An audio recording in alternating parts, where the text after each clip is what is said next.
Oh, my folks, my friends. We're back, baby. It's just Saturday. And we're already back, baby. Let's go.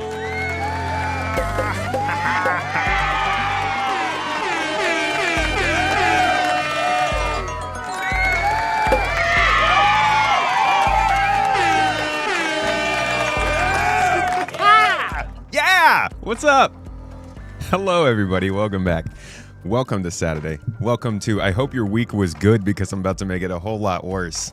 Yeah, dude, it's tomato time. We're catching up. I missed a lot. Turns out I missed a lot. Turns out I missed a lot this week. I don't even know where to really start. I don't think we're going to get through everything today. In fact, I don't plan on getting it through everything today because I gotta soak in some stuff that's been happening. For those who didn't know, we got a baby boy on the way. Me and Mrs. Tomato are expecting our baby in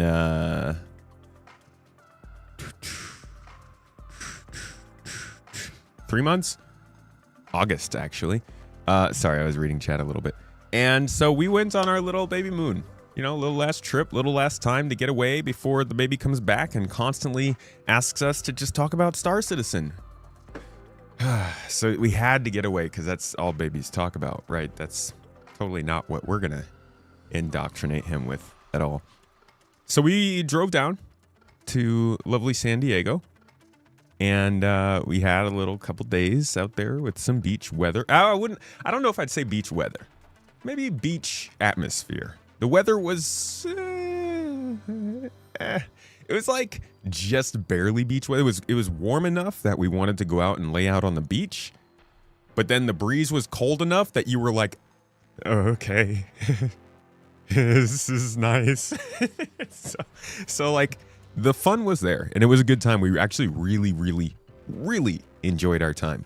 Got a couple stories for you guys, but it was a good time, and that's why we were out for most of the week. And in that time, I was just away from Star Citizen for the most part.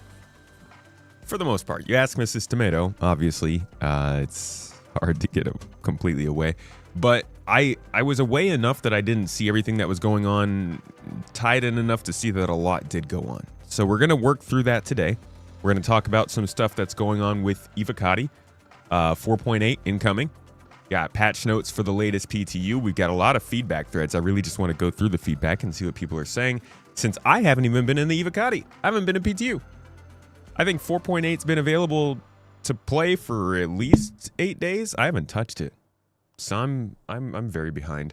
We're also going to be taking a look at some of the recent stuff that's been coming out of the China Bar Citizen, including some leaks and teasers, some teaks and leasers of the new Origin ship from Mr. John Crew. A couple other things. There.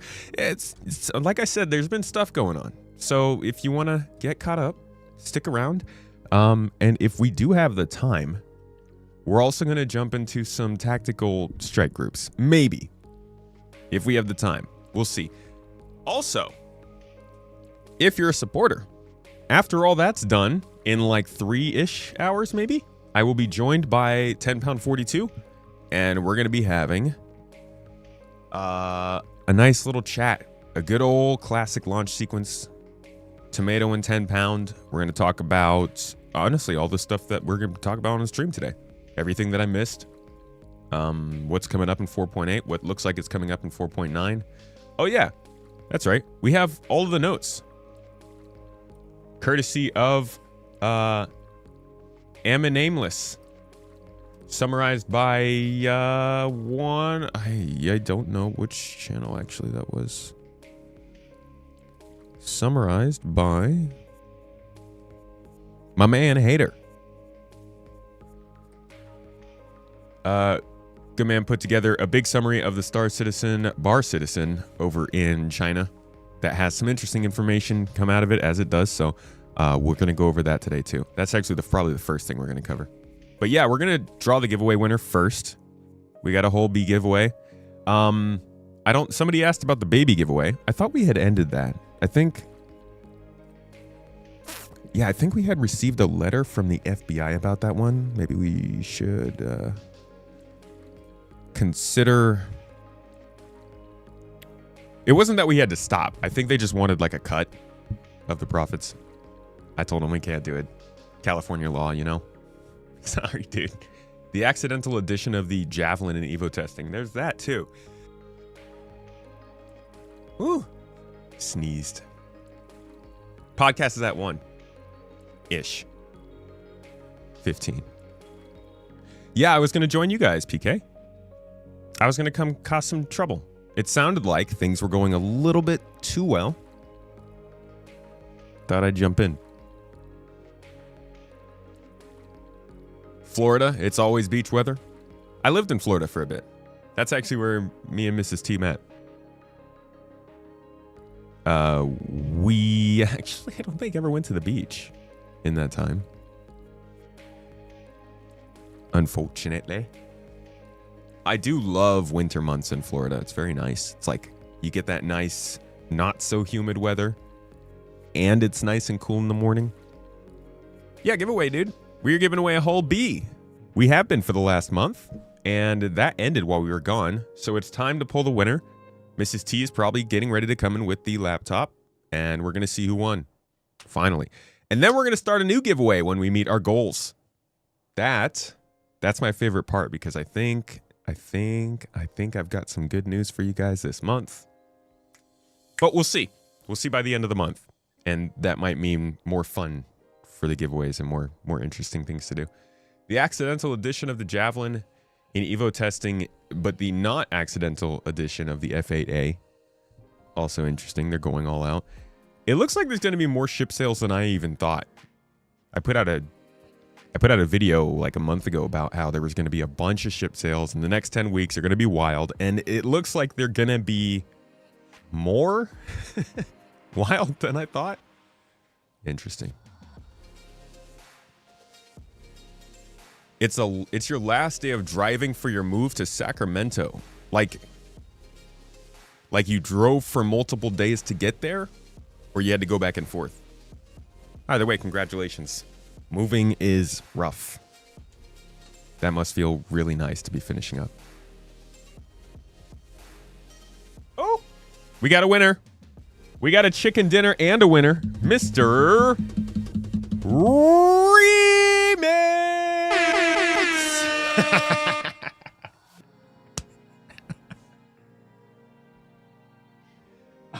I'm sorry, that was just too perfect. Remix 626, you have won the giveaway. Congratulations. The Miss Colby is yours, my friend, as of April 22nd, 11:01. Is that when it ended? I guess that was when it ended. You won by redeeming your Twitch channel points. Hello. Congratulations, dude. The guys out there, it sounds like they're clapping. They're all actually holding up their middle fingers. They're real pissed. They wanted that ship, but everybody is happy for you. We will get in touch with you. Unless you're here on the stream, in which case, if you are, thank you. You're great. Oh, you're right there. You're on the stream. Hey, I like this guy. Hell yeah. Congrats, dude. Remix. Sorry, I had to do it again. Yeah, send Mrs. Tomato a message on Twitch or email or on Discord, whichever way, and we'll get you your Miss Call B after I finish my review of it. No, we'll get it to you. Don't worry. I'll steal someone else's. Congrats, though, and thank you so much for participating, dude. Thanks for watching the channel. Thank you all for watching the channel, being part of it. We'll start a new giveaway soon-ish. Star Citizen soon. All right.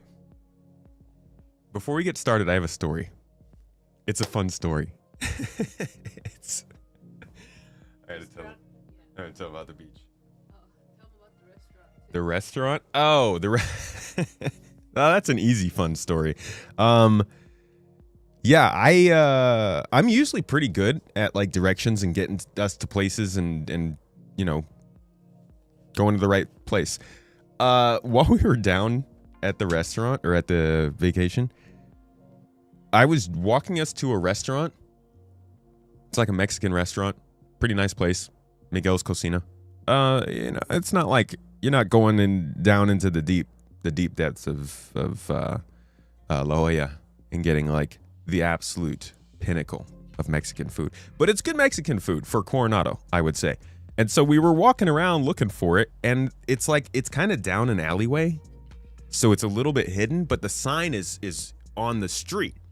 And then there's a restaurant right next to it that I was also looking at. I don't know. I was just not paying attention, really. I just did not look at all at the signs. I just kind of saw the sign that was there. I was like, this building is probably it. We walk in. We ask for a table. They walk us over to the table. Looking like a nice place. I like this. This is good. We sit down. We settle in. We put our stuff down. Mrs. Tomato takes her bag off. We open the menu. They give us some water. Take a sip. I was real pumped for the carnitas, but why are there oysters on this? It's like an oyster menu. And I look at the menu's name, and it was a completely wrong place. It's a freaking it was an oyster bar and seafood restaurant. And like the absolute difference between the place we were supposed to be going and that was pretty bad. It was pretty bad. So that was one story. But that was not the fun story. Let me show you guys the fun story. Here we have Exhibit A. Now, I'm sorry, this is all in vertical. I filmed it for the short form people in the moment. Honestly, I wish I had done this horizontally because it was funny. So while we were in Coronado, we were on the beach. We were actually on the way to the beach when this cop car out of nowhere just freaking sirens gone. He's out of here. He's tires screeching.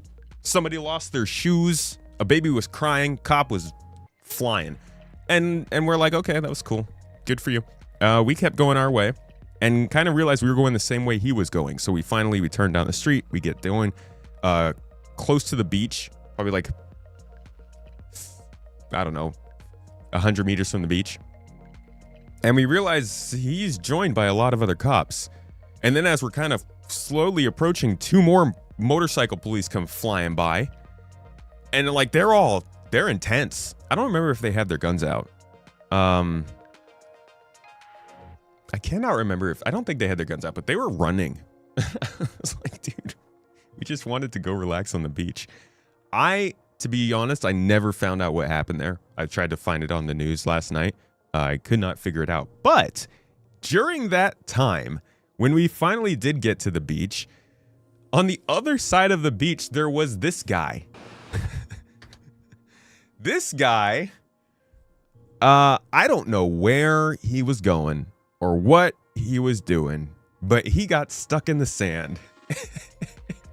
And what I'm about to show you is the next probably hour and a half, a couple snippets really, from the next hour and a half of this guy trying to get his car out of the sand. And essentially, though, like, they have to call him back up. They got to get construction equipment out there.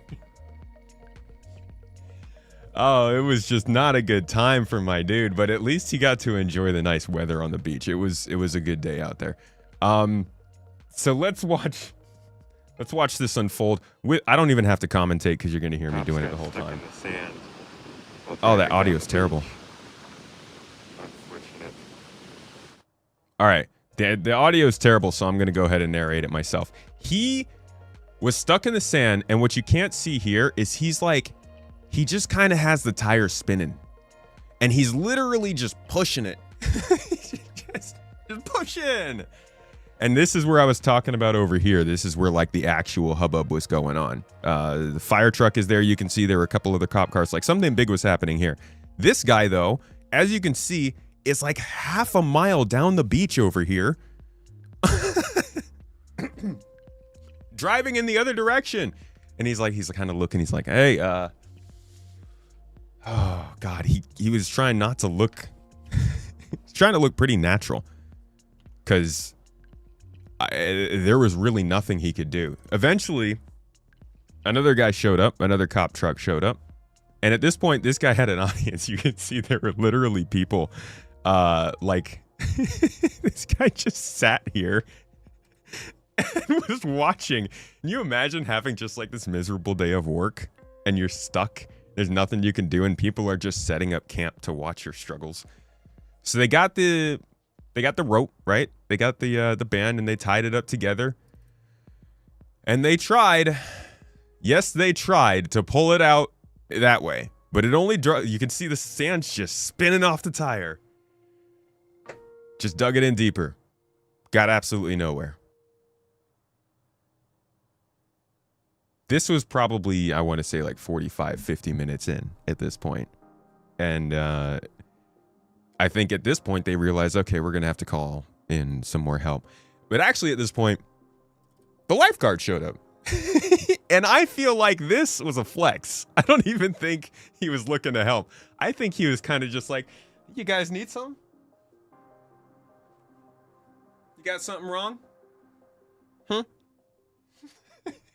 Because he was doing this for a while. He was kind of just like driving around. He's like, yeah, okay. He went over and parked over by the water for a bit. He was like, man, these guys. He just kind of sat and looked at the water for a bit. And then he rolled back over and asked them if they needed more help. It was so bad. Yeah, here he is, driving away. They left him eventually. They were like, okay, good luck. You're on your own.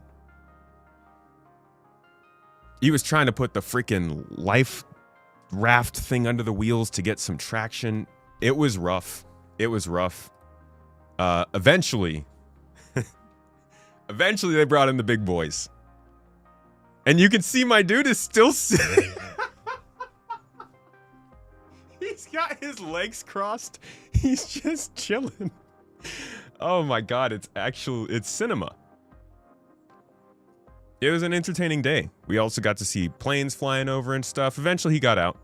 And he was driving around. He was all happy. He's like, yeah, check me out. Woo. I was kind of waiting for him to get stuck again. But, yeah, it was a whole thing, man. You can see they had to bring out like 2 other cops. They had to bring out this. And I'm just thinking all of that was avoidable. The whole thing was, it was just because the guy was out there. I'm sorry, by the way, if that's one of you. All right. So we all get into rough situations. Okay. I'm not saying you can't get stuck on the beach. It was just good entertainment for the onlookers and the do good citizens of Coronado. Thank you for that. I also found out during that day when we were driving down there was like a 24 hours of high police activity or something.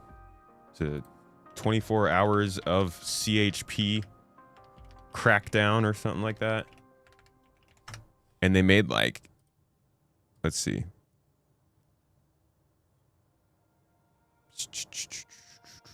They made like a ridiculous amount of tickets. They cracked down on speeding for 24 hours. Last year, they wrote over 491,000 speeding tickets. Yikes. I don't know. Somewhere there was a report of how many they got. And it was really high.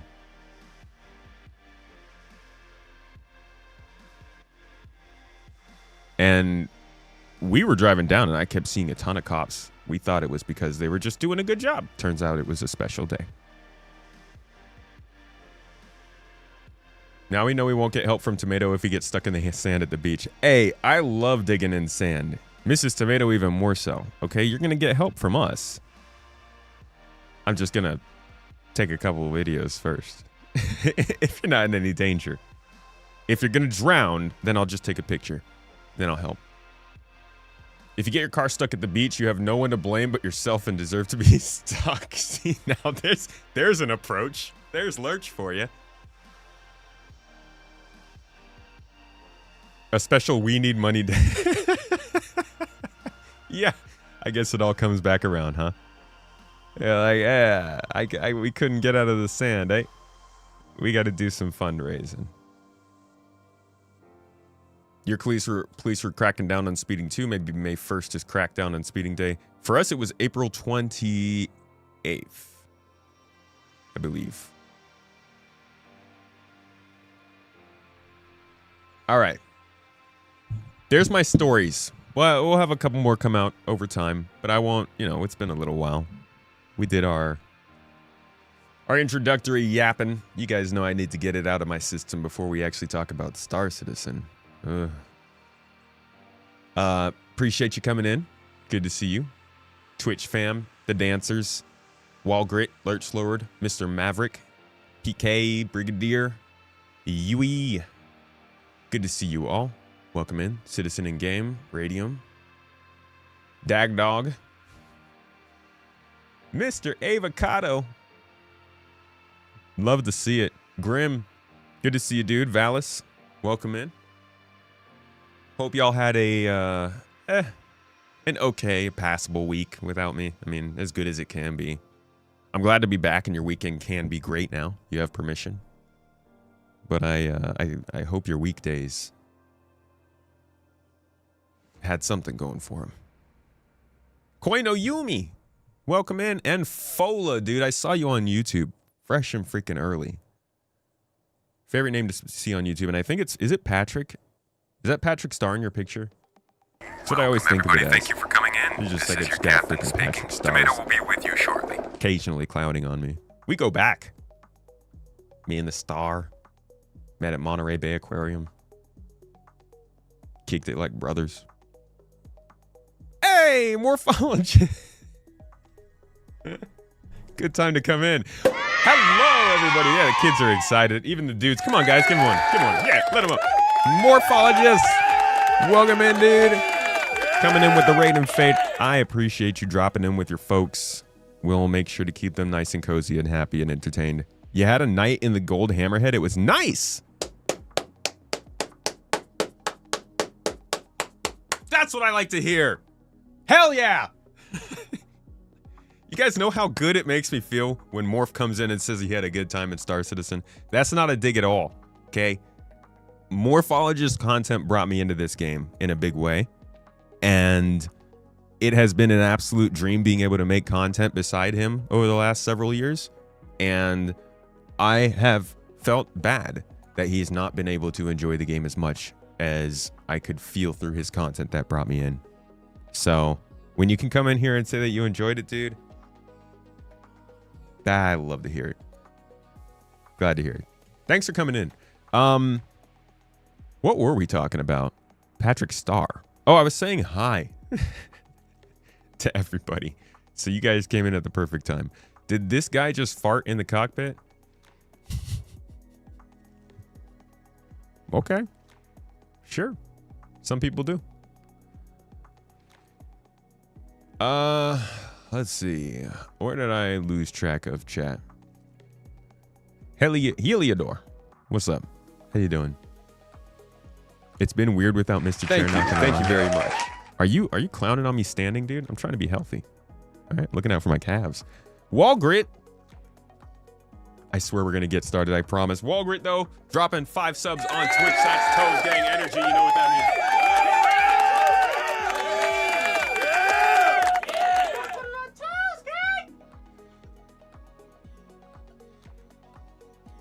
That's my new high-pitched Toes Gang celebration. Walgrit, thank you, my dude. Appreciate you.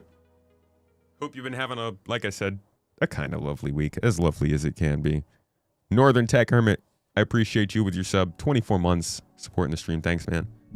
Only 3 weeks till the Anvil Odin. Control yourself, sir. All right, we don't know what it's gonna look like yet. Give your wallet some freaking breathing space. Lurch, thank you as well for the sub. I appreciate you, dude. Much love. You were home all week, so hearts nice. Hell yeah. Evo patch release times have been late, so didn't do much testing. CIG didn't give me a Caterpillar and PTU to test the command oh, that freaking command module, dude. There's so much stuff to go over. I don't even know where to start. Let's start with Chinese Bar Citizen. Yeah? So. All right. Folks, we got a lot of stuff coming out of the Chinese Bar Citizen. From a new Origin ship being teased. We kind of knew that was coming, but it's looking like it's a fighter. I mean, literally John Crew himself is out here showing us something about it. And also the date. Mind the date. 26th. That's Origin Day in Invictus Week. But we also got just a lot of notes that came from your boy Hater, who summarized a lot of what came out of this Star Citizen Live, really. And we're going to go over this in a lot of detail when it does come out, probably next week for us. But we can at least get a little summary in of the big and important points, at least through the lens of somebody else who watched it. That being said, I can't validate that all of this is 100% accurate. We're going to go and watch the real thing whenever it does come out. But for now, I think this has some really interesting stuff you're going to want to hear. If you're joining us on the video, come join us live one of these times. It's not a bad time. And if you're joining us live, thanks. You're pretty cool. Appreciate you. Love having the conversation. Oh, good. More violence. Yes. Yeah, more combat ships, huh? Alrighty. Let's get started. So, what do we know Thank you very much. about an Origin ship? Not really much. All we know is that the audio folks were working on an Origin ship 2 months ago, and that Jared said we would definitely be getting one within the next couple of months of that day. I think we can probably find that here. Come on, don't do that.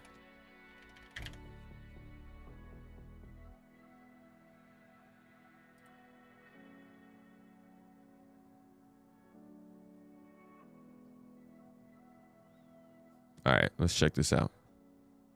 Done an Origin. I was going to say, Josh, how long have you been here? 8 months. 8 months. Okay, so you guys have never worked on an Origin. I know that's a little quiet for you.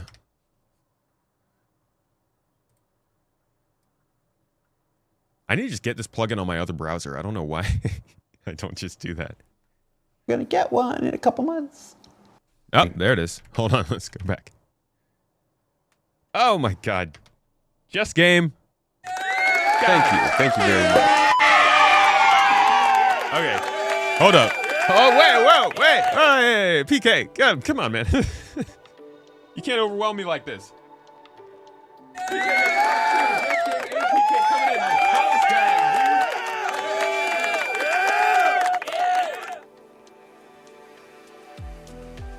Was it 1945? Yeah.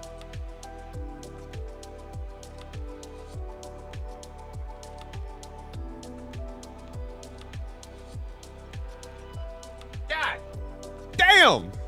We freaking gonna pass the Twitch goal today. Hell yeah, guys, let's go. I appreciate you. That's a party and a half. Oh my God, and Walgrit completing the dime.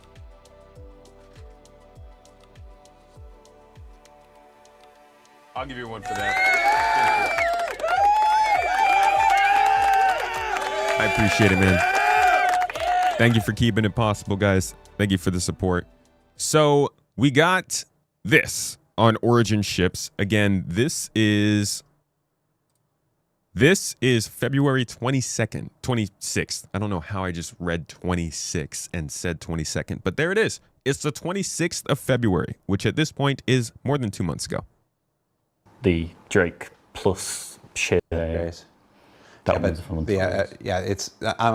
I usually tell people, if you're a sci-fi fan, you usually fall into one or two categories. It's pick your Philip K. Dick. You're either a Minority Report or you're a Blade Runner, kind of thing. Do you like the pristine, gorgeous, perfect future? Or do you like the used? And I'm a Blade Runner guy. I like Drake a lot.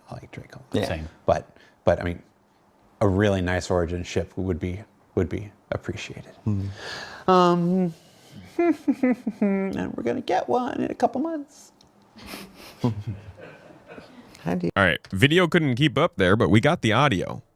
He literally tells us we're going to get one in a couple months. So it's guaranteed we're going to get an Origin ship next month. This is not just a concept. It's not going to be anything like that.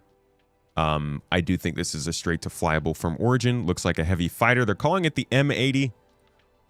which means it's probably going to be a little bit more in line with the M50 in terms of design. I don't think that means it's still going to use this styling, though. I think it's going to go with the kind of styling we expect from Origin, as we've seen in the newer age from the 400i mainly. But the M50 is a wildly different kind of ship from the other ones. All the other ones are generally number-based. This is one of the letter-based ships, so there could be something special they do here. We'll see. We have seen a lot of... Excuse me. We have seen a lot of the 400i concept art.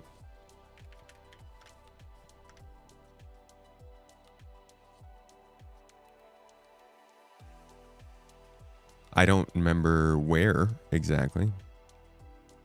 Which is funny because I'm the one who started posting them. But we have. So we have some idea of what they'll look like. We'll see when that happens. Probably the 26th. Let's go to these notes, though, and talk a little bit about what's going on here. Just give me 1 second.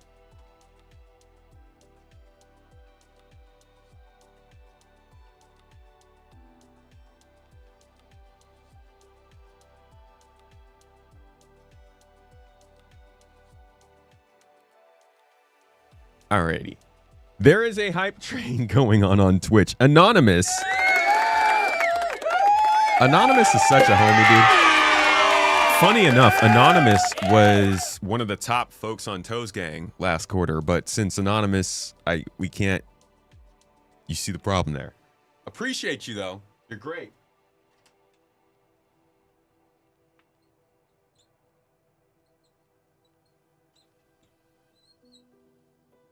Thank you, Anon. I don't know who you are, but you're on the board. And you go into the running every quarter. Thanks for making it possible. Let's start with ships and vehicle updates they've got on the notes here. The first one is more non-combat focused alien ships this year, which is... I'm not sure if that's really all that surprising since the Gattac Raylan's coming out in a couple months, but hey, you know what? Actually, like 1 month. That ship is 1 month away. We're going to be eating so well. Ironclad weapon loadout will differ from the concept. We'll also have a larger cargo hold. I don't even know what the Ironclad concept had in terms of weaponry. Is anybody really thinking about that? I guess some people are. I know you guys are. You freaking min-maxers care about all the numbers, you folks that I depend on to make sure I'm not dying. I know you care. So what did it have before? It had a couple of size 3 turrets, one size 5-man turret, one size 3-man turret, that interior remote turret, that was an interesting ideal, and a couple missiles. It's not a ton of weaponry, but I guess since they have the assault, you wouldn't want to overgun it. Hipita, thank you for the bits. 100 bits, appreciate you, dude. Maverick, thanks for asking for me to be shot. Appreciate you. Vivi Jr., thanks for gifting out a sub, and Joy Pop for gifting, for resubbing. Tier 1 resubbing. Hell yeah, I appreciate you, dude. Tier 1 subs are, as the kids say, lit. I think the kids used to say that. Thank you very much. Actually, unfortunately. Holy bro. Certified goddamn gumbo, dude. Oh my god. What the hell, man? Okay. All right. I'll just get a new whiteboard for this guy. Oh my shit.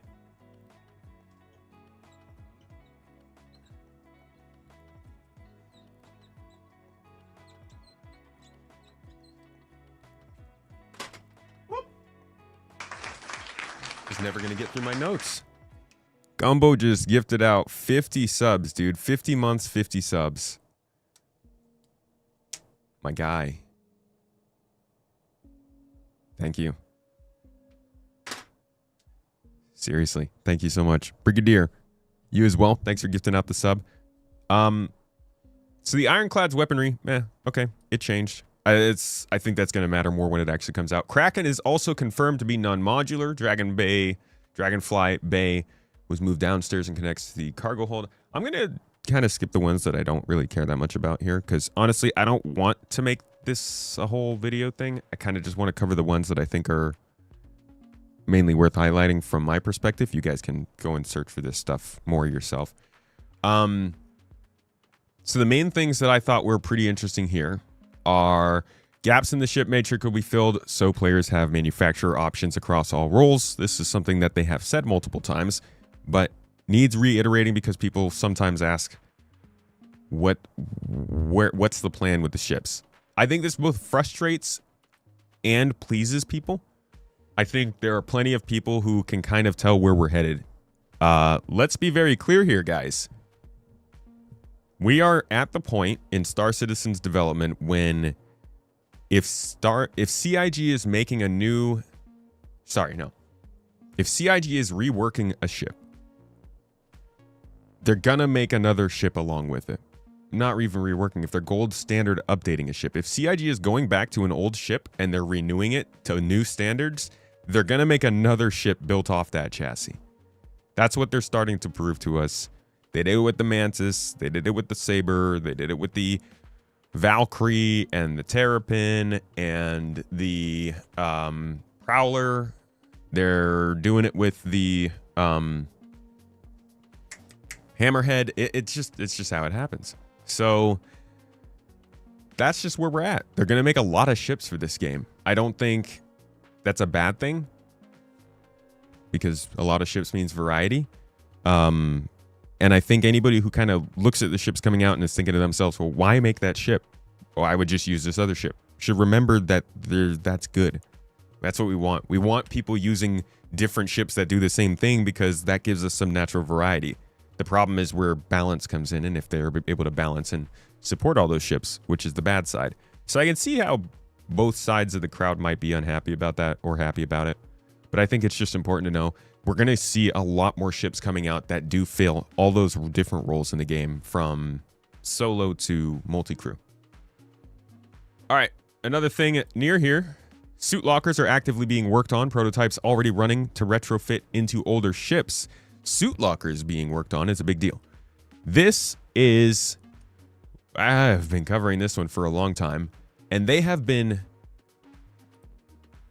advertising with this one for a long time. You could go back to Life in the Verse. They don't necessarily talk about it, but they very clearly open up with the idea in this demo of a wake up in your ship and use your suit locker kind of vibe. 400 Eye that will be released in 3.15. Funny enough, it was with the introduction of the last Origin ship. Doesn't compromise cargo for vehicle storage. It's faster, more agile than the Connie, and it can run with a smaller crew. So this is the captain's quarters, and then we'll go out and see a little bit more of the habitation deck, and then make our way to the cockpit. Now, the idea of suit lockers is super crucial to how this whole beginning segment of Star Citizen would work.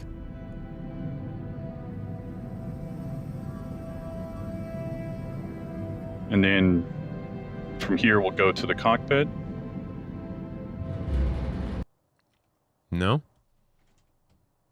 Did I miss the part where he goes to the locker? We've come here. Toes. Ow, ow, ow, ow, ow! It's Jesus. Competitor to the Constellation. Doesn't compromise cargo for vehicle storage. God. It's faster, more agile than the Connie, and it can run with a smaller crew. Not the butt. Be a little bit. Dude, I could have sworn he went to the locker here. Maybe I just embarrassed myself, though. And then from here, we'll go to the cockpit. Perhaps not. Yeah, I go 6 at least. No one's... In which case, that's embarrassing. I don't have an example for this, except for getting shot by my wife. I swear they went to the locker here, but I don't feel like really trying that hard to find it. Point being, the suit locker is an important part of your daily loop in Star Citizen. A lot of people complain about Star Citizen taking too long and not wanting to lose everything every time they die. Not realizing that there are going to be very easy ways to get your stuff back when you die. Even if you lose all your stuff, even if your stuff gets unequipped, but you're still insured and the stuff is just held back in your inventory, the idea is supposed to be that you just go over to your suit locker, you press a button, and you equip that loadout. If you have a different loadout for a different kind of situation, maybe you have a Carrack and you have an exploration suit that's meant for hazardous atmosphere, you go over to the suit locker, you hit a button, and then your hazardous suit gets put on with the stuff that comes with that suit. That is a much more streamlined version of Star Citizen we play, and I think a lot of folks hearing that are thinking, well, I'm much more likely to start caring about putting on different types of suits and armors when that does happen. Well, I'd say we're getting pretty close. Wait, we got a button for this. We are looking for the roadmap.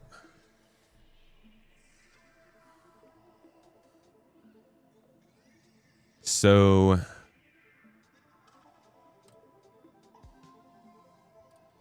this is part of that. G-forces being different levels of effectiveness on different things that you're wearing is pissing people off, right? A lot of folks are like, why are you going to make me, oh, now I can't play the game. I can't fly a ship because now I have to wear a certain suit to fly, and wearing suits is stupid. Well, I mean, for starters, you don't have to wear the suit to fly. You could just, God forbid we just don't all have the best stats that are available. But also, yeah, wearing suits and changing them is kind of stupid. And until we get suit lockers, it's gonna be a little bit annoying. But as you can see, they're working on them. I think the order in which these things gets delivered is annoying, but you can tell that they are trying to at least hit them at similar times. There is some level of effort to make loadouts a thing. All right, continuing on, we've got the new flight experience is in development. Full overhaul covering flight, weapons, bullet speeds, and engagement ranges. I'm not sure how I feel about another full overhaul. Team tested lowering bullet speeds and extending engagement rates for more cinematic tactical combat where players can dodge fire. I don't know how I feel about that, but it's just a note. So I'm going to wait and see.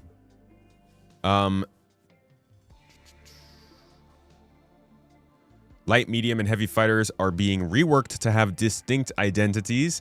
I do wonder if this is part of the same kind of rework they've been going over for the last several years. I don't know. I can't wait to hear this fully.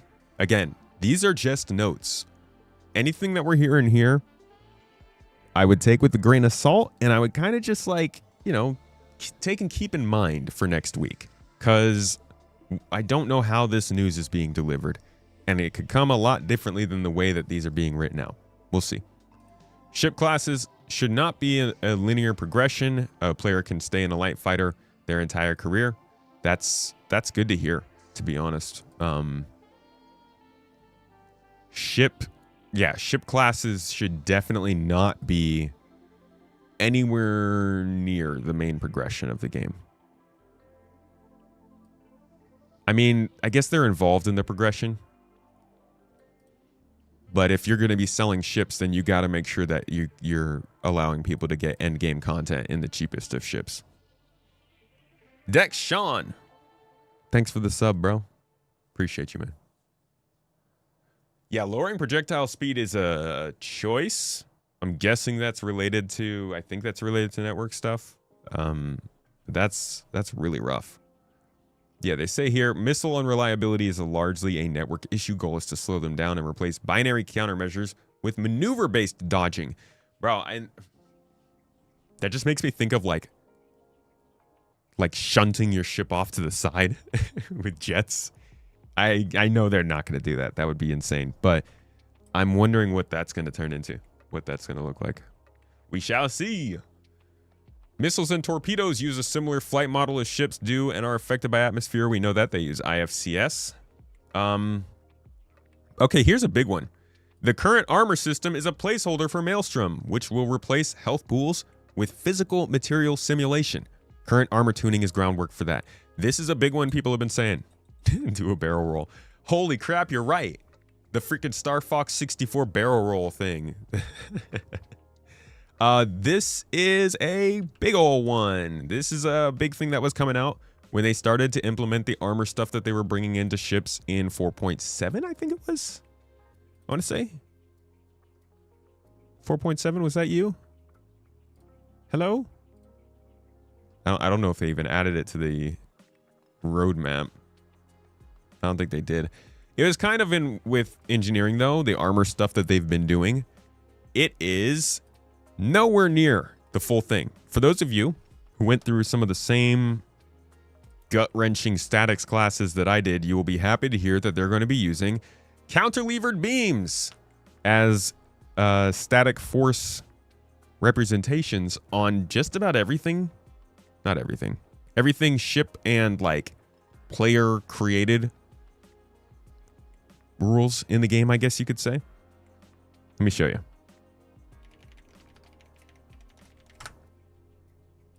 Of what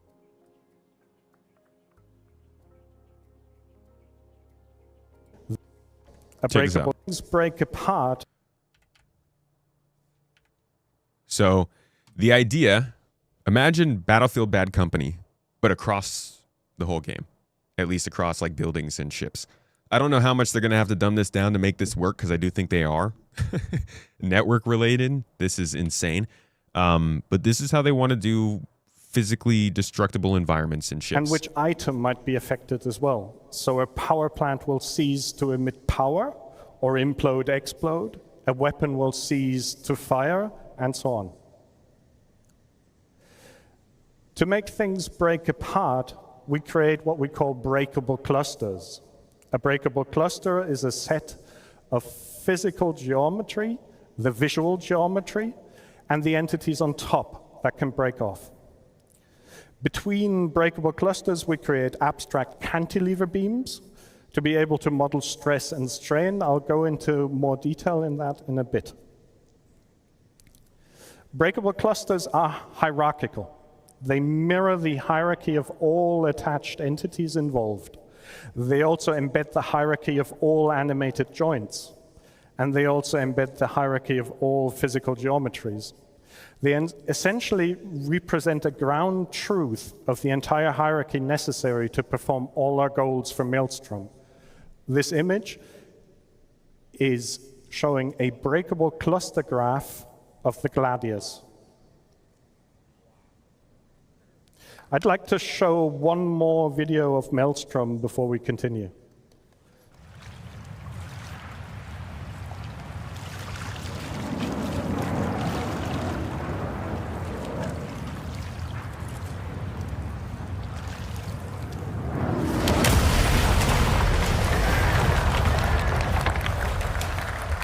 Destruction! So I'm guessing you're a lot of questions spring to mind of like, what the heck does this imply for this entire game, given everything else that we know about the game? I can't answer those questions for you, and they haven't either just yet. So we'll see. I just wanted you to know what Maelstrom is. This is going to be a way for them to basically assign materials to all the things in the game and allow those things, like, so when you salvage one of those ships, you'll get the materials back from those things. But in terms of armor and breakability, it will be systemically modeled by cantilevered beams as opposed to just like what we're going through right now. That's why they're saying it is a placeholder system. Let's see. Apollo drones are not being worked on, not a priority. That's not a surprise. They mentioned that capital ships will have map tables. A command will let players survey the battlefield and push designated targets to all gunners on the ship. These are things that we've known for sure. Ship cross sections are now detectable via active scanning ping. Yes, we know that. Advanced radar ships will be able to pull more detailed info on nearby ships. We knew that. Installing matching radars on the same ship will provide a radar buff is an interesting one. All right. Couple things about gameplay here. Base building will not require a specialized ship. The Pioneer will not be flyable alongside Tier 1's release. I think we knew that. We knew that the Pioneer was not going to be coming with the first version of base building. Manned turrets will not support AI blades. Let's see what happens here. Let's see what the conversation looks like following this.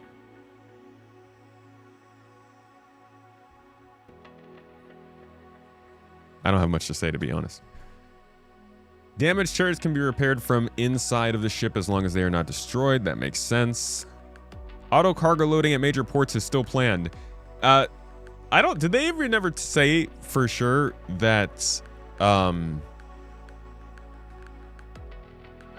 auto cargo loading was actually like broken? Officially was broken? Because I feel like it was always kind of assumed that you could still auto cargo load, but it was broken. It was just not ever acknowledged. I don't know. Maybe it's listed as a regular bug.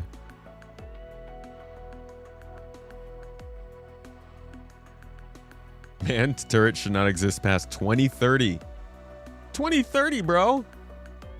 We're not even going to be able to get manned cars off the road by 20. What do you mean? Have you seen the way these things still operate? I'm good. I'm cool without that. I'll take my time. Moo Daddy. Hey, I appreciate you, dude. Thank you for the tier 1 sub. Mr. Daddy or Mr. Moo, do you prefer? Monsignor Moo? It would help if they fixed the cargo grids in the first place. That would be great, dude. That'd be phenomenal. Crafting and upgrading ships will provide performance gains only, no visual or hardpoint changes.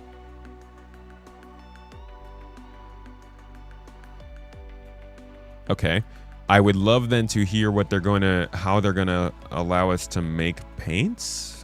Maybe that doesn't apply to paints. We'll see.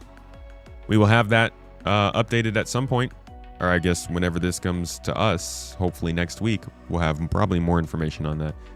Drones are a major component of the base building loop. Once the underlying tech is complete, drone rooms on existing ships will become functional. Drones will operate autonomously with player instructions. Ground physics currently react too harshly to terrain is, yeah. Agreed. It's nice to see it acknowledged. I wonder what's going to happen there. They're essential for base building and combined arms. That would imply that there needs to be a big ground vehicle update sometime soon, but ground vehicle updates usually leave more to be desired than I would wish, so I'm gonna hold on in deciding if that's gonna be an actual win or not. Temporary jump points are planned for 1.0 and could lead to brand new locations. There you go. Oh, were you guys in the middle of clapping? That was terrible. Kids, there you go, explorers. I genuinely think that most of exploration is going to be finding points of interest and resource deposits. And, you know, our transient jump points. I'm not sure. Maybe this is talking about transient jump points, but they are definitely, yeah, transient jump points are temporary jump points. So they're just reconfirming that. Could lead to brand new locations is a new one, though. So we'll see what they do here. Temporary event locations. It would be weird if they just had it go to like a system that was just a temporary event place and not an actual star system. We'll have to see. But that's an interesting one to track. And just to do some due diligence, let me show you where they have actually confirmed this already. Because people have been constantly like, oh, there's nothing to find exploration-wise. And you'll be like, well, no, they said transient jump points are a thing. But that's been largely, I think, not talked about since just single Inside Star Citizen from a few years ago.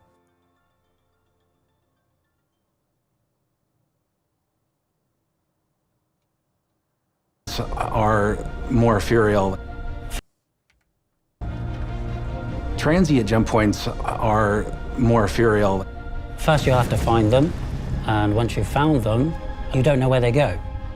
We like to call in the narrative team the Swiss cheese approach to jump points.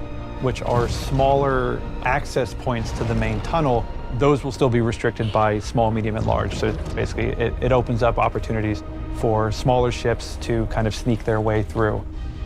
A transient jump point may only be able to be used once. It may be a little bit more permanent, but you can never tell how long does it last once you find it.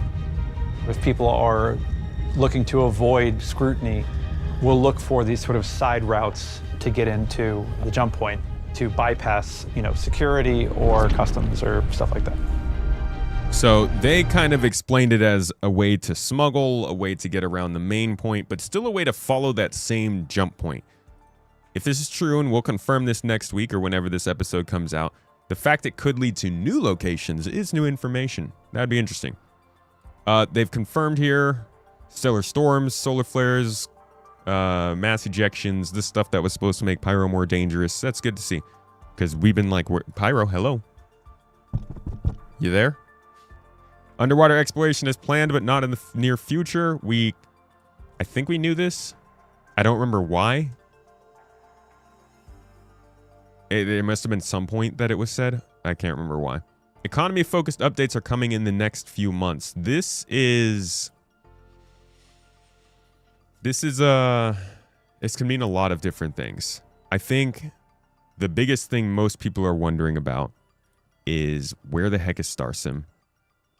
Where is dynamic shifts, supply and demand, and things like that. We saw that talked about here in this episode of Star Citizen Live quite a bit.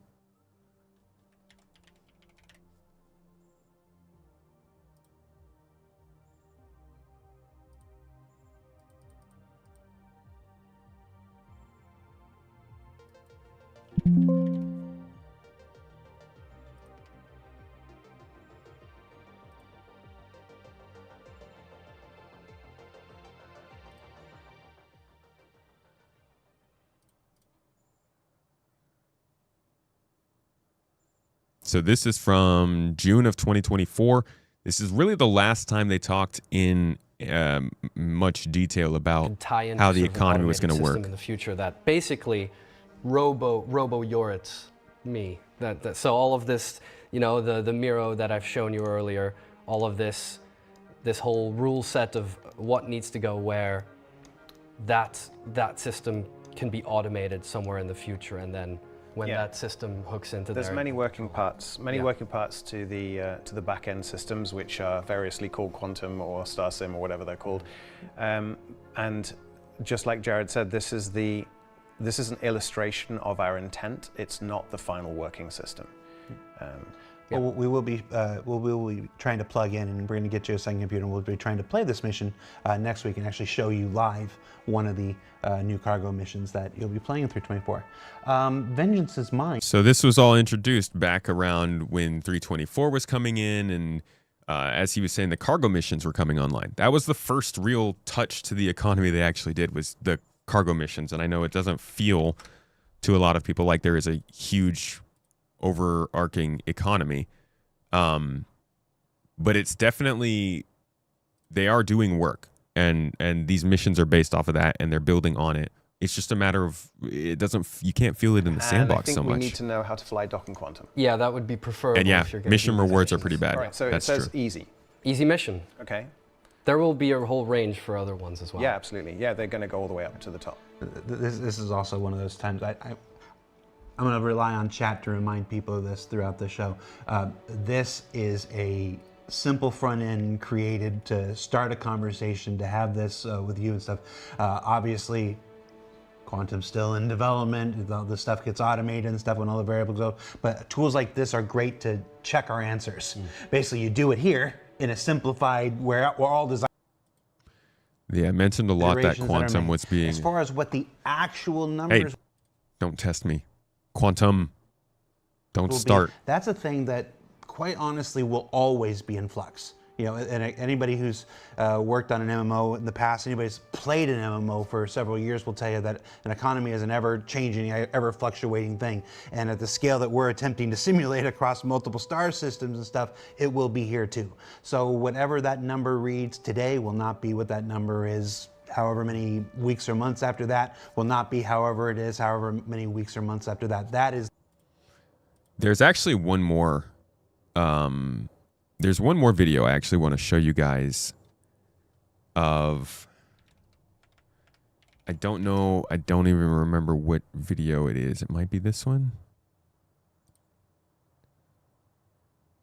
If it's this one, then... Yes, it is this one. Awesome. Okay. Same guy who was just talking, Nick. He actually does give a pretty solid answer here to the people who are worried about the player economy and how that's going to work. Let me see if I could find it.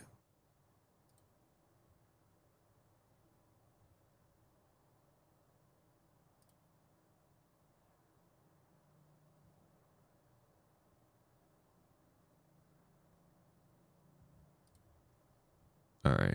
If we don't, we'd all be depressed, right? Yeah, we understand it. All we can ask. We're talking about. No, the tech is called quantum. The beacon system is something. The tech itself is called quantum. The data points are called quanta. I don't understand why CIG decided to make it so confusing. It's good that they're moving on from that name, but yeah, that was a can of worms. And a hill I once decided to die on. To answer the question, Elliot, the beacon system is something which provides for players to contract other players, and it's a system we will be looking to expand upon in the future. And personally, I think that this side of the economy is fundamental, given that we are having a hybrid economy, so player-driven. So they kind of talk about there's a hybrid economy there, and that it is player driven. Obviously, we're seeing a lot of the non-player driven side of it, but there's a lot of talk in the economy over the years. So clearly they want to do something with it, and I'm interested in seeing what economy-focused updates might actually be now that we have crafting and materials and all that kind of stuff. I'm thinking don't do this economy-focused update until we get the planetary tech-focused update so that you can start to tie that economy back to where items are actually spawning on planets, but we'll see what they do. Food buffs, food and medical fabricators, research gameplay, all these things coming sometime. Dynamic server meshing is expected to resolve a portion of current instability. We've heard that. Features are now being rolled out in smaller increments. Too many changes with engineering made feedback impossible to parse. See, these are the kinds of things I really miss from their old postpartums. You've been around a while, you remember they used to do these postpartum like posts, postmortem. Sorry, not postpartum. Postnatal. They would do this where they would tell us kind of what happened in the patch that went well, what didn't go well, what they want to do differently, and then they just did. I think they did it for like 3 or 4 updates, and then they just stopped. And it's like, this is genuinely exactly what a lot of people are joining Star Citizen for, because they want to see how the pie is made. And it's very cool to hear you guys talk about an update and then release an update, but we don't have any way to go back and check on this stuff. Like, we can, obviously we could go back into the patch and play it and see how it is, but it's not the same as getting their perspective on it or how they're going to change their goals on it and our ability to talk about what they want to do with that stuff afterwards. So reading stuff like this helps us understand why they're going to do different things in different ways going forward. And I wish they would give us more information like this. It was pretty clear that engineering was just too many things at once, even though they had already broken it up into multiple spots. Like, we haven't gotten half of what engineering is supposed to be. We don't have batteries. We don't have gravity support. We don't do any hacking into the engineering system. Life support is, I guess life support has come along. There's just like a lot of stuff that still needs to be added in there. So it's it's, again, another reminder that the idea of this game coming out in 2027 or 2028 is fucking really optimistic, I'll say. I'll say super optimistic, because it's just like, these are all really big features. We'll see what they do. What are LLM-based NPCs? That would be like NPCs that are running off of machine learning that probably reacts to whatever is going on in front of them. They say here that they are being explored, but not soon. I don't know what they'll be doing there. I don't know. We already know that they're probably using LLMs for their planet tech.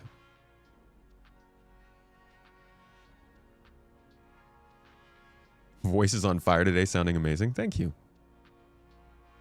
Got that beach energy.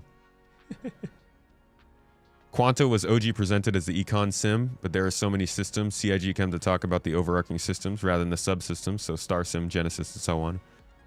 The econ sim was originally called Quantum. The little data points inside of them were supposed to be quanta.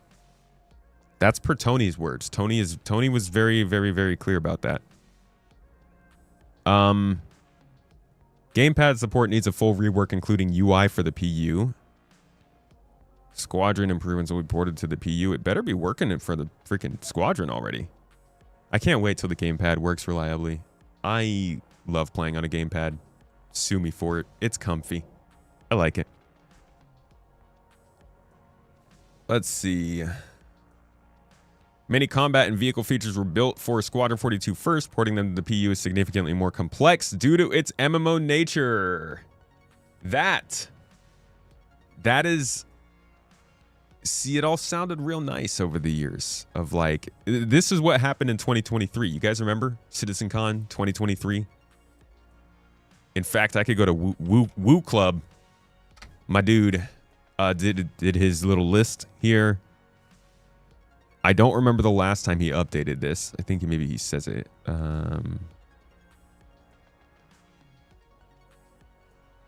Toes. No, I don't think he says the last time he updated this. But he was tracking how many things they released from the 2023 list. And they didn't get most of it. And that is probably because of this very thing. Porting the PU, porting those Squadron 42 features over is freaking hard. And it's taken them longer than they thought it would. Much longer. And that's why we're just now seeing the features that we were expecting in 2023 landing now. Like, go back to this one. Life in the first person. To get close to surfaces. Hey, look what it is. To walk across them. So we can see that in this video here.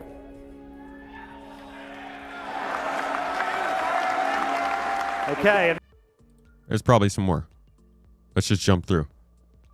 So now, by taking these EVA camera without any lateral translations. No, we actually got that. Here's the ladder animations. We just got that last year. Avoid obstacles or peek around corners.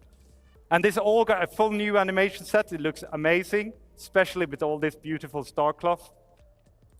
And then we got sliding. That's going to add some stamina cost. I see that popping in the PTU now. And when I do it back to back like this, my heart rate is just pumping, pumping, pumping, right? So you got to be a bit careful. You can't just slide.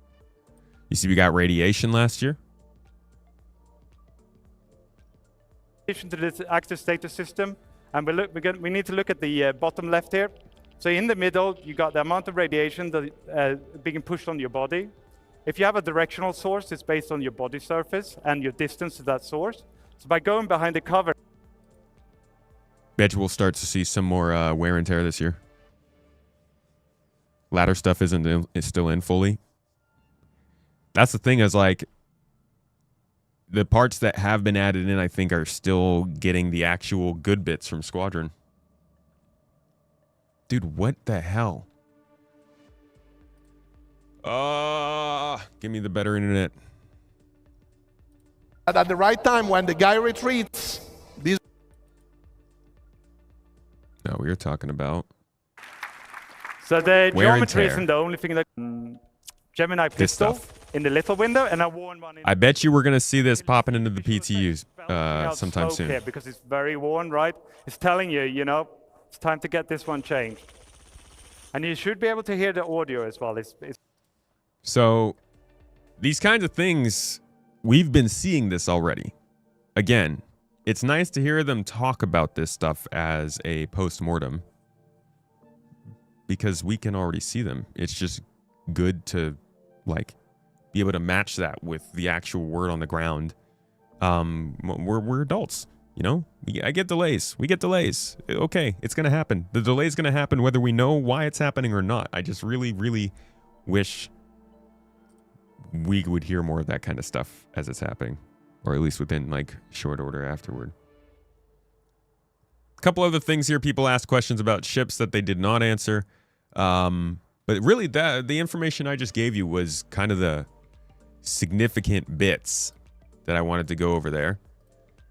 Honestly, I think it's some interesting stuff, and I can't wait to see the whole video. I'm sure there's other little bits we can probably get out of there. But man, I'm pretty pumped. I'm pretty pumped for the rest of this year of the game. They're making some good moves in development. Maybe it's some stuff I don't like. Maybe it's stuff I love. What I can definitely say is that it's actual stuff. Oh man, and for years and years it was not. I mean, for years and years it was a lot of work, and I appreciate the hell out of the work that the team was doing. The devs have put in a lot of time to try and get to this point.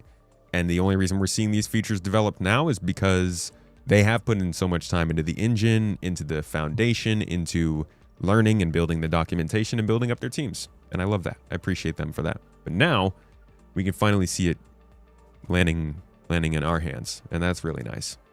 So I hope you enjoyed those notes. Hope they're not considered a leak since it's, you know, CIG putting out information, but we'll see how it's regarded. Cheers. Are those notes private to read? No, they are on the Discord. You can go to the Leaks channel on the Discord. That's where I found them. I'm sure they're on like the subreddit and stuff too.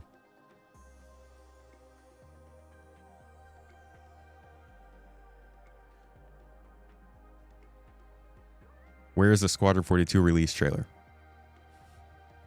I imagine waiting for the release.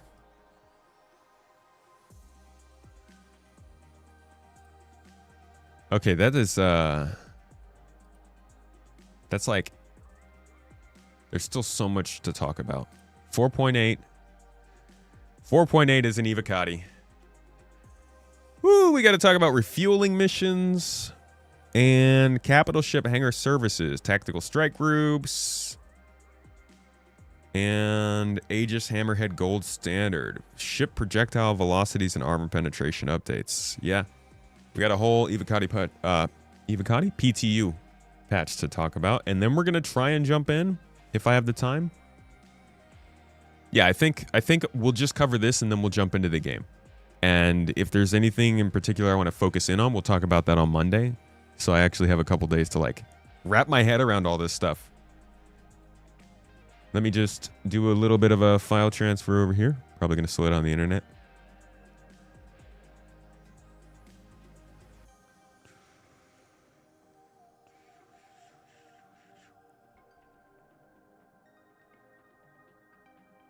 Good to get insurance starting to come in, but having to pay to keep pledged items and paints permanent. What about that? It is nice to see, like, despite whatever pain it might bring, it is really nice to see some consequence starting to hit this game.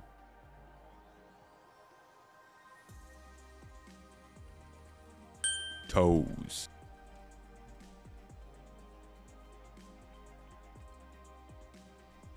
Oh shit, wall grit, dude. Hey, my guy. Wall grit up here. I'm gonna put you down for an additional 10.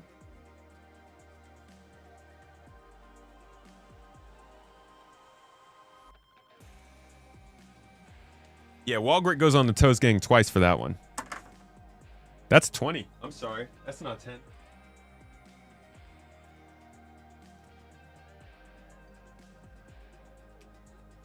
He said, you two needs to catch up, and honestly, that's passing up the goals, dude. I don't know what Mrs. Tomatoes got planned, but thank you, Walgreat. Appreciate you, dude. You've been telling newcomers enjoy easy mode. There's a lot of folks that are getting pissed that this stuff is happening. That's like, I mean, we've been saying. Refueling missions on the new refueling ship we will get instead of the existing one being fixed. Okay, but the missions, though.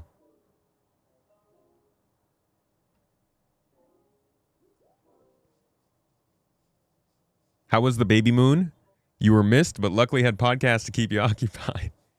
Rockstar, it's good to see you, dude. Thank you so much for the sub. I appreciate you. 4 months supporting the stream here. Baby moon was a good time, man. We had a lot of fun. Honestly, it was... My music is glitching because my file transfer is slowing down our internet too much. You hear it? Thank you. Thank you very much. Oh my God, our internet. No, it was a really good time. Like, actually one of my better vacations in, I would say, like, in America in general. We had great food. We had great service. The hotel was good. Very entertaining. That's right. I forgot to show you guys the freaking planes. I showed you the cop getting stuck, but how about the cool freaking planes we got to see? Oh my God, that's loud. Sorry. Is this the F-15? It's too. It looks like the thrusters look too close together to be an F-15, huh? Can anybody tell what this is just from looking? I had an absolute joy watching these over and over. Oh, it's F-18 Raptor, eh? Wait, no. F-22 is the Raptor. What's the F-18 called? Tomcat? Tomahawk? Tomato Hawk? And then we got this one. This surprised the hell out of me, dude. I didn't even know they were still flying these, man. Tomcat's F-14. F-18 is the Hornet. Okay. F-18. Yeah, the Osprey was freaking crazy to see. We saw like 3 of these, and every time I was like, what? But yeah, it was, it's actually really funny. When I was growing up as a kid, my parents used to take us here to vacation. And I kind of lost that in my memory. I forgot that we had gone here. It was like 20 years ago now. But I used to go pretty regularly. And it was only sitting out here on the beach, freaking out. Like, Mrs. Tomatoes probably got some stories. I'm sitting there freaking out about these planes flying over. And I'm realizing this is why I went into engineering. This is why I went into engineering. It's why I ended up liking airplanes. It's why I got into aerospace. It's why I like space. It's probably why I ended up playing Star Citizen long term. It was like a big part of it was probably just visiting Coronado. And it was like a really cool moment. I appreciate that. Thank you to any of you who are pilots. You're real cool. Shall we talk about 4.8 though?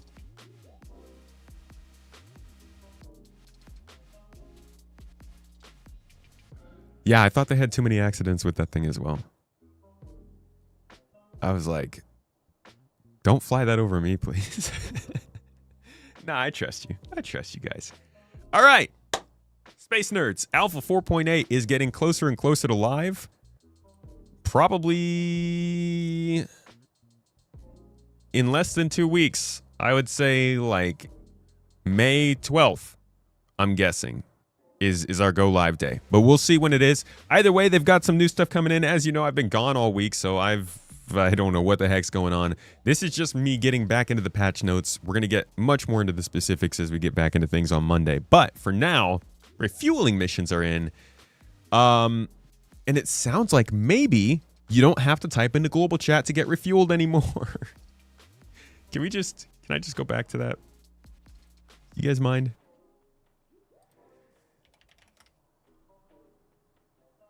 Because it just drives me crazy. And I think it just really puts into perspective where we have been in this game in Star Citizen and where we're going. Because it's just not operated as a real game before. Interconnectedness between the players. It's the first player-to-player trade that we will offer in the game. Refueling is... Sorry, hold on. I got to get you guys to the actual point. Here we go. All right. Listen to this. This was the first release of refueling in 2022. In our first iteration of refueling right now, we sadly don't have the quantum beacon set up yet. So if you run out of fuel, you ask for someone in chat who owns a Starfarer to come by and refuel you. This person with a Starfarer needs to get fuel from any station. Now, anybody who plays in the American servers knows that's fucking crazy. So now we jump forward to present day, and we start to see kind of where things are actually going with the more refined ways that they're delivering some of this gameplay. Refueling content in 4.8 comes in multiple parts with new refueling missions as well as improvements to the overall refueling playability. The first is a new set of contracts from the United Wayfarers Club that gives players who own refueling ships a dedicated mission type to engage with. The second part is a significant overhaul to how ship-to-ship refueling works at the system level, making the process faster, clearer, and less punishing. With this update, there is a new operator mode on the refueling ship, enabling refueling operator mode. Keep this in mind, operator mode. This is super, super important, everybody, to wrap your head around what an operator mode is going forward, because it's going to become important over the next, whenever they finally get around to changing master modes. This is just like with salvaging and mining mode, also just like with missile mode, scanning mode, combat mode, quantum mode. They're all operator modes. Players can enter the mode by pressing M. Entering the mode will automatically extend or retract the fuel nozzle, allowing either party to send requests for docking to initiate the refueling process. Once docked, fuel transfer can be initiated through the vehicle maintenance app. Just select the amount, confirm the purchase, and the fuel moves. For the fuel giver, it changed, however. As long as there are relevant pods open, the fuel flows automatically as soon as a purchase was made. Players can still manually control the flow, opening, closing pods, and transfer fuel from one pod to another. 10 new fuel pods and nozzles are also being added to the game, along with refueling beacons that let players in need of fuel broadcast a request to anyone in the area. Hold on. Let me just skip ahead real quick to confirm. Refueling beacons. Players who have run out of fuel can now submit a refueling beacon from their Mobiglass specifying whether they need hydrogen, quantum fuel, or both. Within 5 to 10 minutes, an AI Starfarer will respond to the beacon and fly out to assist. A ship that is completely out of fuel cannot move, but auto-docking does not require fuel. Okay, so sounds like this beacon only goes out to AI. Unless somebody in chat can confirm otherwise.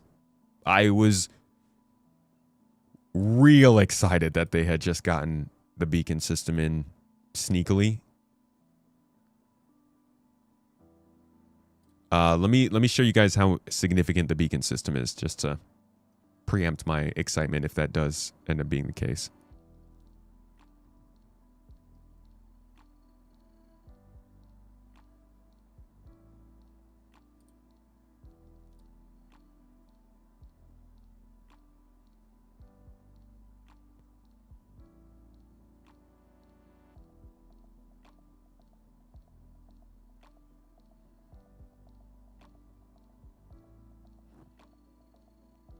It's players. It's players? They're player beacons? They got beacons working?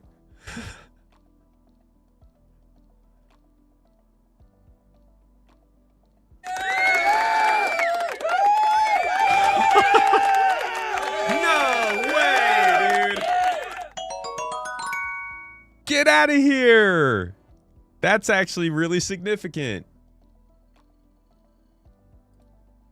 Dude, that's enough. You could put that on the roadmap tracker, man. On the page, the thing page, the thingy thing. This, you could put beacons in here. That's huge. If my internet decides to work, I could show you guys what they have planned for beacons.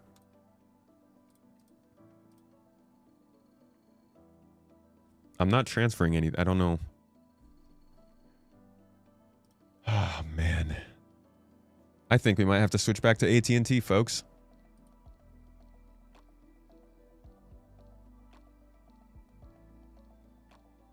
Either that or it's a YouTube problem, maybe.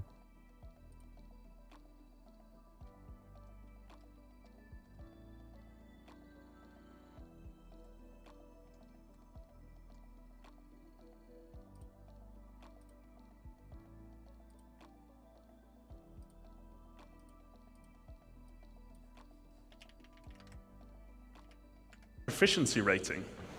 Responders can earn that rating by successfully completing service beacons. You go from bronze up to gold, which indicates your level of experience and success, and only the top few will be able to earn platinum status, which essentially puts you on a leaderboard and marks you as one of the best playing in your region. So when broadcasting, responders offer to help, and you'll see their rating. Then you'll get to pick who you want to help you out. So this is kind of the beginning of the player economy that Nick was talking about, right? That we listened to earlier. They said that they were going to have some economy-focused updates coming up soon. This matches up with a significant improvement with what we saw from their initial refueling offering, which told us to message in global chat, which is nuts. And now we're seeing this kind of coincide with the social services that, I mean, this is the same presentation where we saw the looking for group, the org tools, the new chat, all the stuff that we've been begging for, right? It is, if the beacons are in, this could be the player economy actually starting up, especially with crafting coming in, with the need to explore more systems coming in, with valuable things. All we really need is reputation after this for there to be some like real solid progression in this Automatically game. determining success or failure. So we're putting a lot of focus on making the system difficult to exploit as well, in the many different ways that it can be right now. So criminal types, like you, Benoit, will have to get much more creative. So yeah, that's all great from the beacon broadcaster's perspective, right? Pretty cool stuff. But they're not the only ones getting ganked. The beacon responders, they're also in a bad position. So what are we doing for the beacon responders? Well, we want to give you some idea of the risk you're putting yourself into by responding to the beacon. So we're adding trust rating. So if we look at this person who's looking for some help to repair here, well, you can see their last 5 recent beacons that they've broadcasted. They have 2 neutral ones. Something's gone wrong, but it wasn't necessarily bad or illegal. Then they have a red one. That's bad. They have been up to something. But they have also been successful with 2 beacons. So, well, at least you can assess the situation before going into it. So we're just seeing the beginnings of this come in, but it could be the beginnings of it, and that's significant if it is. It's good to see beacons coming in. The other way that you can get this is through missions. They say refueling contracts are now available from the United Wayfarers Club via the contract manager. Contracts are specifically designed for pilots operating refueling ships, such as the Starfarer. Mission completion requires filling a target ship tanks to at least 85%. Payment is held in escrow during the refueling process and released on successful completion. AI ships involved in contracts are always passive and will never initiate docking. The player must send the docking request. That's good, because I would hate AIs trying to force dock with me. That sounds catastrophic. Available contracts coming in with this are refueling a stranded ship.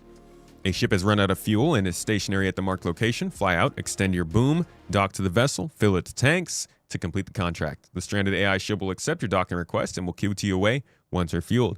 Best suited for Starfarer class ships with sufficient fuel pod capacity to fill a target tank from empty.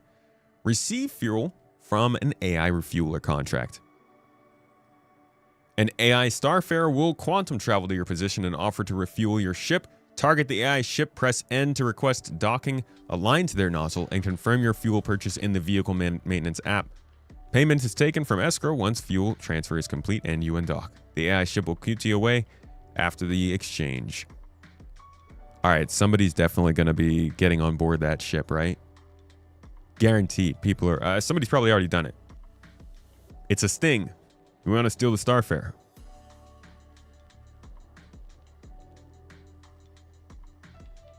Are they fixing the auto docking system for ship-to-ship docking? I would really hope so. I would truly hope so. Let's see. All right, the third mission type is Distress Signal Ambush variant. Not every distress beacon is genuine. Some contracts will lead you to a decoy satellite broadcasting a fake fuel request signal. Upon arrival, the mission provider will warn you something is wrong before hostile AI ships quantum in and attack. Eliminating the attackers earns a bonus reward above the base contract payout. What's the base contract? Just refueling? Running from the engagement still completes the contract for the base amount. Hostile ship count is kept low, given you'll be flying a refueling vessel. Well, are you serious? You get paid for going there and then fleeing?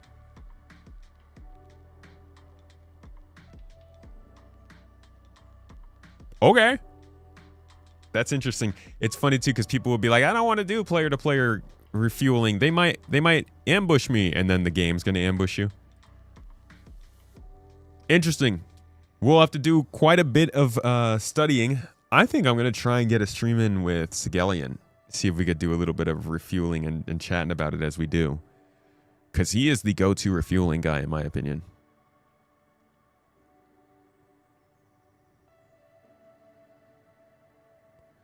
Let's move on to capital ship hangar services. This is something that we might actually see today if we get into the tactical strike groups. Here they're saying this is going to bring the same repair, restock, and refuel services you use at landing zones directly into large capital ships. When landed in the hangar of a supporting vessel, you can open your mobi-glass and request ship services just as you would at any station or outpost. This first release makes the feature available on the Carrack, Idris, Polaris, and 890 Jump, as well as the AI Idris in the Tactical Strike Group's mission. Carrack, huh? Oh boy.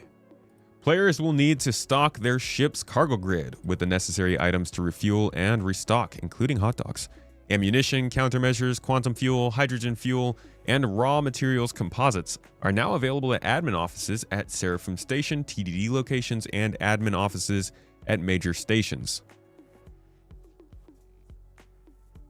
I don't think it's kind of weird the way they just place things in stores, but I think that's just so that it's there, to be honest. All right, how it works. Land in the hangar. Tyrus. Is there a Tyrus in chat? Land in your hangar of a capital ship that offers servicing and remain seated in your ship. Open your mobi-glass and navigate to the Vehicle Maintenance Services app. Request repair, restock, or refuel as necessary. Services do not require any action from the crew of the ship. The feature is active during the Tactical Strike Group's mission on the AI Idris. So this is something that you will eventually have to do as the crew on the ship, but right now it just pulls it directly from your cargo grid. Capital Ship Service commodities are now purchasable at commodity shops across the PU. Ammunition, countermeasures, all that stuff, like they said, is available at all those shops. Pricing is set by the AI ship for this release and is not adjustable by players yet. Interesting. So this is a very, very bare bones application of the feature, but it is the feature. Like we're taking a step into actually having capital ships do capital ship things, which is pretty cool. Next up is the Tactical Strike Group's mission polish. The general locations have had lots of LOD, performance art, and lighting polish.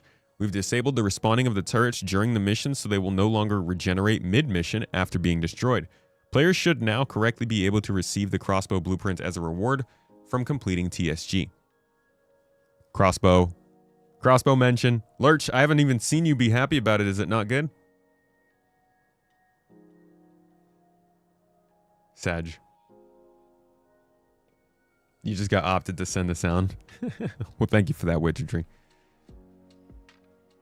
Finally, the Hammerhead. Aegis Hammerhead Gold Standard. It has not finally, sorry. It has received its Gold Standard pass, bringing the ship's interior up to the level of quality established by more recently built and reworked vessels. Every area of the interior has been reviewed and polished, from the crew quarters and cargo hold through to the cockpit of the turrets, the captain's quarters, and the service areas below decks. The update also addresses a significant number of functional issues that have been present in the ship since its original release, including missing collision to several interior geometry pieces, vis area and atmosphere problems in the turrets, overloaded life support, and a collection of interaction and UI fixes across the cargo elevator, component bays, and power relay systems. I'm guessing they also put the components in. That was a pretty obvious lack. On the art and physical changes, the interior art has been fully reworked and brought up to gold standard quality. A missing locker has been restored to the crew quarters. Floating lights in the empty component bay for the cargo room have been corrected. Geometry in the fire extinguisher housing has been fixed. Bridge sign assets that were missing from the ceiling have been restored. Bathroom doors that were floating slightly off the wall have been corrected. Multiple LOD issues have been resolved, causing many doors and assets in the ship to lose textures or visibility at a distance. On the more technical and functional side, component bay doors now fully open. Previously, they didn't open all the way. Component bay housings have been resized to correctly fit the components they contain. Collisions have been added to the large component bays inside the cargo area, relay wall pieces throughout the ship, and areas in the captain's quarters, which previously had none. A collision box that was blocking the center of a main hallway has been removed. Sheesh, this ship was struggling, man. The cargo hold ladder is no longer blocked when the Crav Gen door is open. A Viz area portal issue in the cargo elevator housing has been fixed. A door type present throughout the ship had a recurring Viz area issue that's been corrected. The cargo elevator screen UI is no longer offset from its physical screen geometry. The right side personnel elevators no longer clip out of the ship geometry when lowered. The top turret access door on the gold standard variant can now be opened correctly. Turret MFD UI screens are no longer offset from the physical screen position. Turret MFD interaction prompts were mirrored and have been corrected. The power relay in the cargo bay now has correct interaction prompts. Upper deck component bay interaction buttons now have a larger and more reliable hit detection area. Special weapon rack doors now correctly play their close animation. Audio no longer abruptly cuts or changes when moving between interior zones. Bed prompts now correctly show a log out option. A false get up prompt when approaching beds before entering them has been removed. Oh. All right, system balancing. Life support has been severely overloaded on the Hammerhead. The load has been corrected to function within intended parameters. The front right turret cockpit previously had no breathable atmosphere. This has been resolved. The turret cockpit canopies now have collision, closing a previously open issue that allowed boarding through turret access points. The ship was a mess. But honestly, I still want to know, like, are all the components properly placed? Does this ship make sense now? I can't remember last time I went in it just did not make sense on the inside with the components. I'm guessing it's good now. Well, we'll check that out at some point in the near future, I imagine. Finally, for this patch, ship projectile velocities and armor penetration updates. With this update to 4.8, ship weapon speeds have been balanced across the board, with speeds raising at the low end and reducing at the high end. Ugh. So crunched. This update also brings balancing to heavy fighters' armor penetration so the fighter class can all damage one another and prevent heavy fighters not being able to hurt other heavy fighters. This, combined with the weapons changes that we're hearing them talk about at this latest Star Citizen Live that we will be seeing in the future, is really leaning into the idea of slowing down speeds even more when it comes to weapons. Largely that might be network related. Largely it might be cinematic related, as they say. Ultimately, I don't think it's what people want to see. I think there are ways to make lasers and shots look cool and cinematic through space without slowing them down even more.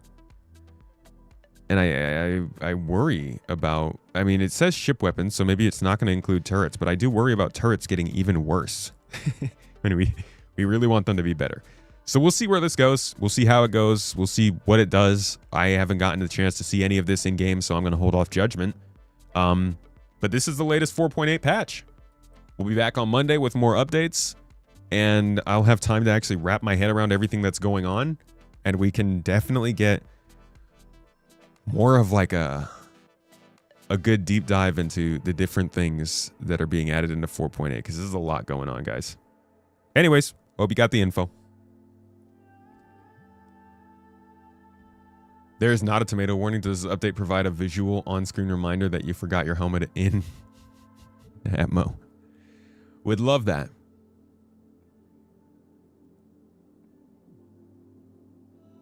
The pilots in this game do want to see this. People fight too far apart. I just don't know about constantly forcing limitations as opposed to just like making things less accurate. I guess they tried that and it didn't work. The pilots in this game want to see this. All right, we'll see.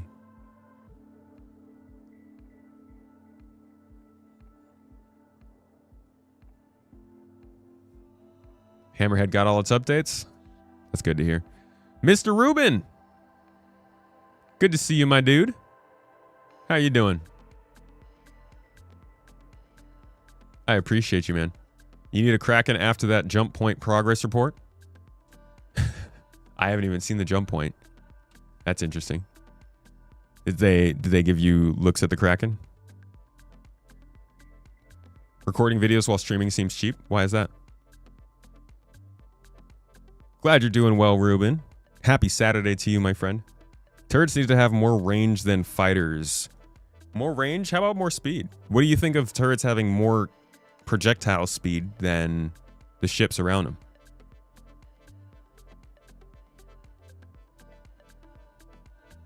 The Anvil Odin's... Oh, the Anvil Odin's Founders Club. That, yeah.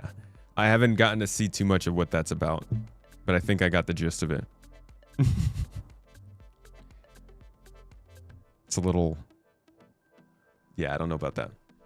Feedback has been going out for all the different stuff coming out from this latest update. Ultiflex crossbow is in. That's honestly what I'm most interested in. One tap in the head seems too powerful. One tap in the head with an arrow? I don't know, man. That's a... I have not seen the plasma grenades. Overall, great addition. Opens up good gameplay opportunities. Doesn't seem to be... area is quite large, maybe too large. VFX look good. Effects do clearly indicate that you shouldn't walk inside the explosions. However, it's quite strong visually and can be used as a defensive semi-smoke grenade to block visibility. Let's see what this looks like. Jesus. Wait. I didn't even get to see that.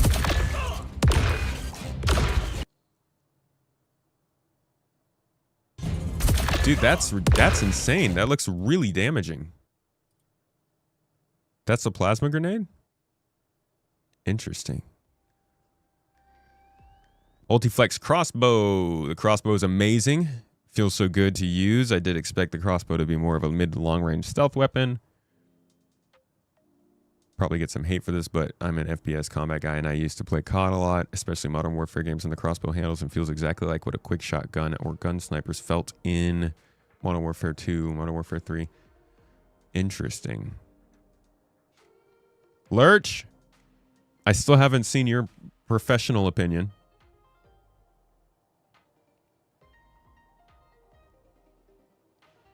Go open the jump point right now. Is it just anybody can open it? I'm not a subscriber. Do they get... Yeah, I don't get that. Oh, don't worry about it.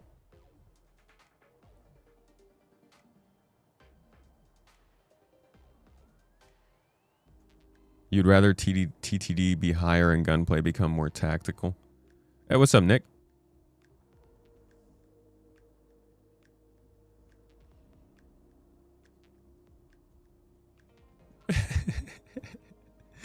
Not an arrow, it's a bolt or a quarrel in the Middle Ages.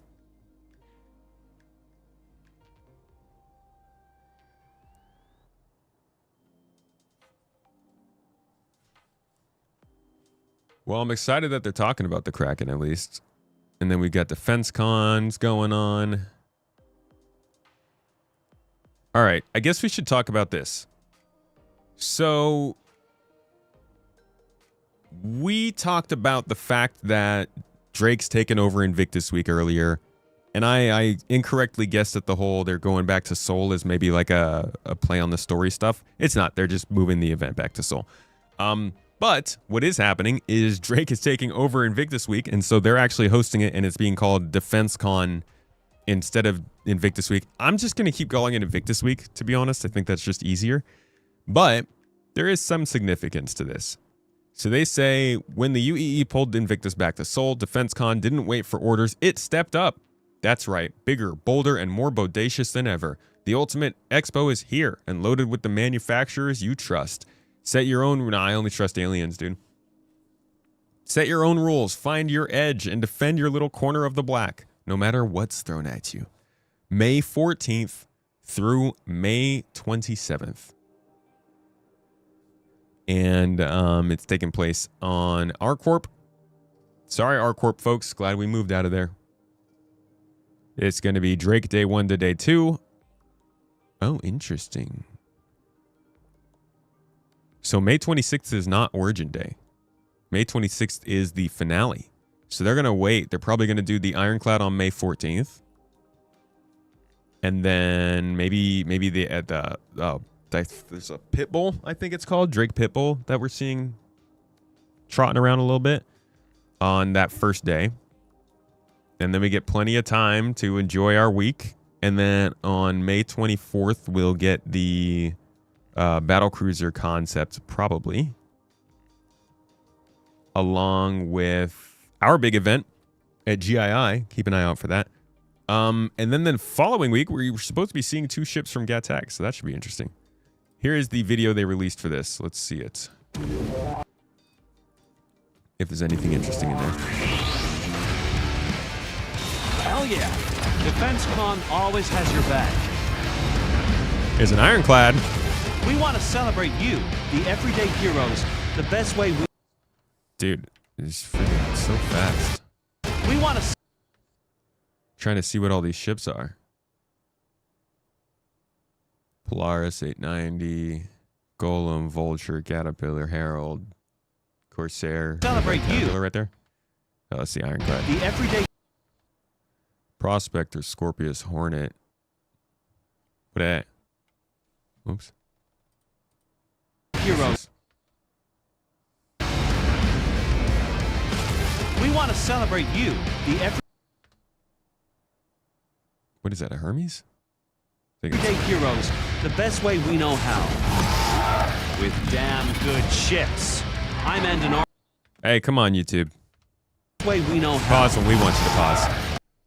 With damn good ships. I'm Andon Arden, and I'll see you at Defense Con 2956.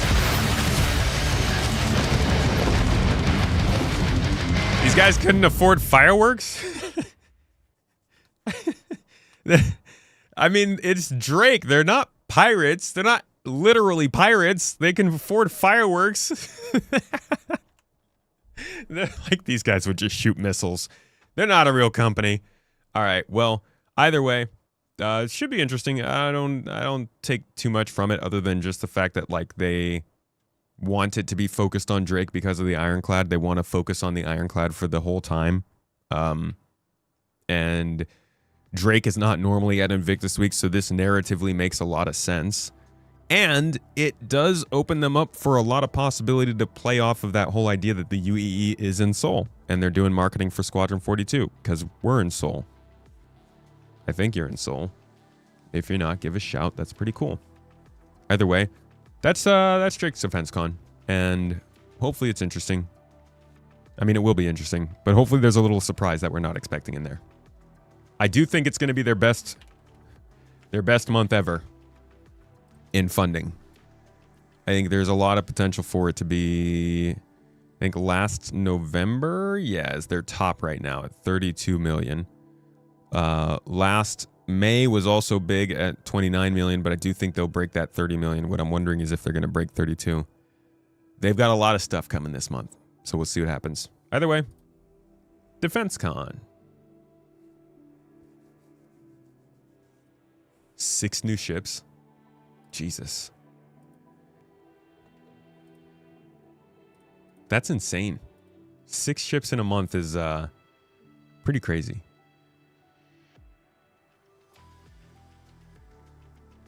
All right, let's get in game. I want to actually see what these new changes look like instead of just talking about them. And we have to update again.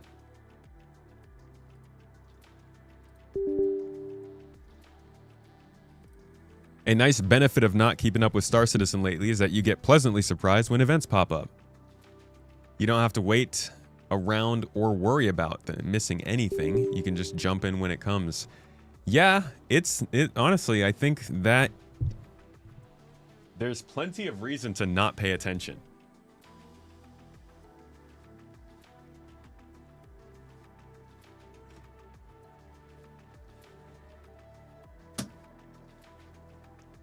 There is a what is this update? I just updated today. There's a ton of reason to not pay attention to Star Citizen, just like with any other game. It genuinely makes the launch better. It makes it feel way better to jump into a game you have no idea what's going on. How many times have you started a movie that probably wasn't an amazing movie? It wasn't like a showstopper, but because you didn't know anything going into it, it was like just one of the best experiences. It's just better like that sometimes. And I do think that most people would benefit more from not playing Star Citizen right now. Or at least not following it as closely as we all do.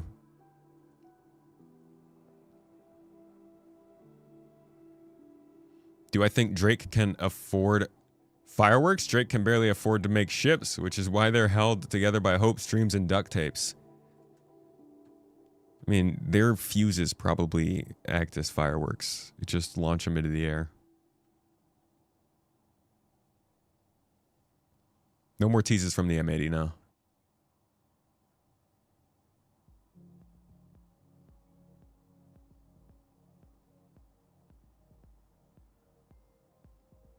Pepita? Yo, I didn't realize you dropped 1,000 bits. Thank you, my friend. May the 4th be with you. Wait, it's not that day yet. It's like the 3rd or something. The big 3. The big 3. Dude, I freaking love this art. I love these posters. I'm so glad that these get to be in the background here. You can't see the other 2, unfortunately. But I have all 3 of the posters. They were made by some dude on Reddit like 7 years ago. Someday when I feel like putting them back on the wall, I'll take them down and like put them close to the camera so you can see how cool they are. Whoa, Drake hate? No. No, as the kids say, we're just saying it how it is. Have we talked about the Origin M80 heavy fighter yet? We kind of talked about it when we were going over the Bar Citizen in China. Or the Star Citizen Live in China.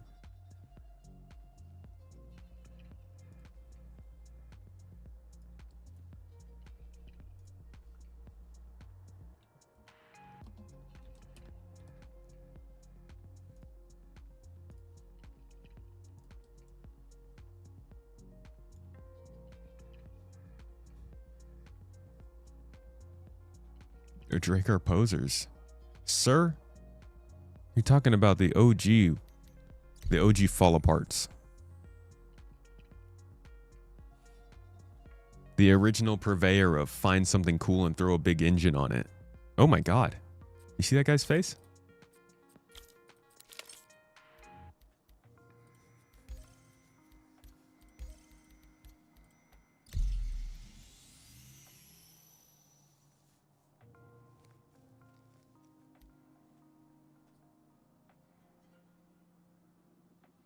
The Odin specifically will make it the most profitable Invictus week. I am I'm a bit perturbed. All right, fine. We can do a quick look at the what is it called again? Odin Collectors Club. Let me see.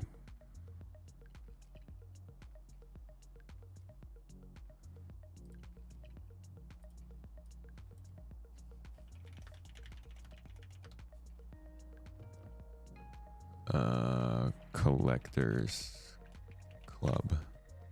All right. Is there an official post for this? Was there a Spectrum post?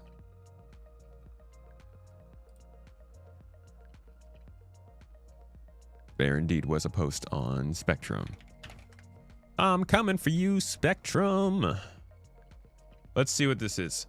From what I understand, it is... I don't...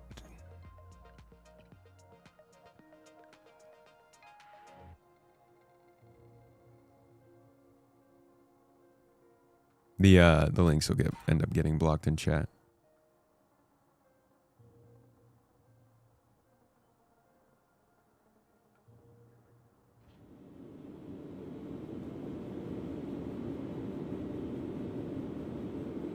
Did it get deleted? It's on the concierge forum. Do I have access to that?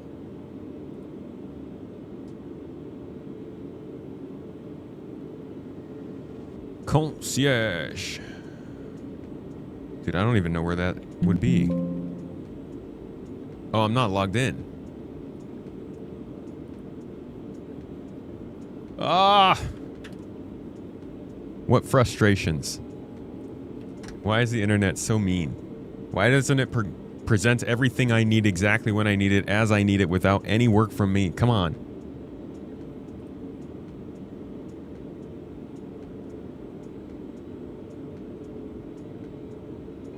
All right. We're in. We're in. I'm in. You're in. Gross. Concierge. Where you at? There we go. And there we go. Okay. Alrighty. Anvil Odin Founders Club. The Anvil Odin Battle Cruiser, the Cruiser, is the last of our original crowdfunding campaign capital ships that early backers unlocked for inclusion in the persistent universe. Can we just confirm that real quick? Because I do remember seeing / hearing about that. Can I also just go ahead and can we get out of not digging that audio in my ears?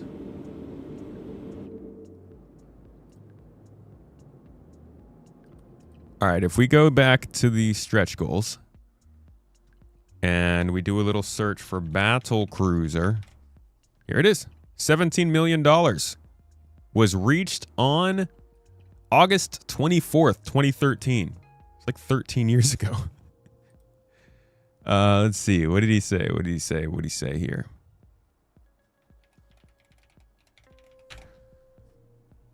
The $17 million mark unlocks a special ship upgrade pack for every pledger who has donated prior to this point. So it unlocks the ship upgrade pack. It does not give you the ship. An engine modifier will be added to your account shortly, and in the near future, you should be able to see it in your hangar. You also unlocked an additional flyable ship class in the finished game, the Massive Battle Cruiser. Okay, did they unlock the ship itself? Or did they unlock the ability to buy it? I guess that's what we're about to find out. Well, that's what I'm about. You guys have probably already read all of this. Let's see. To celebrate this milestone, we are creating the Odin Founders Club, a select group of Star citizens dedicated to the principles of cooperative group play and positive impact on the verse. These ships are built around crew coordination and the dedicated people behind them.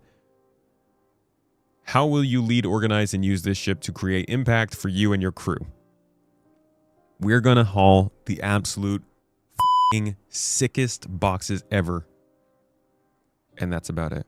To apply for access to this Odin Founders Club, you may go to the Concierge Ticket portal, select the new pull-down entitled Odin Founders Club, and tell us in 999 words or less why that's you. Is that a play on the 999th Squadron? Or is that just... It's a weird number. And why you want to become captain or the first battlecruiser class vessels ever. Of the first battlecruiser class vessels ever built. Additionally, we will review internal data across multiple aspects of Star Citizen's gameplay and add some of our most active captains to this group automatically. When the Odin concept promotion goes live at DefenseCon on May 24th, okay, so they're being very open about what the heck's happening and when. It is a concept sale. It will happen on the 24th. Selected through either of both processes, these members will have exclusive access on the promotion page to attain their universe first battle cruiser. Again, attain. Buy. Right?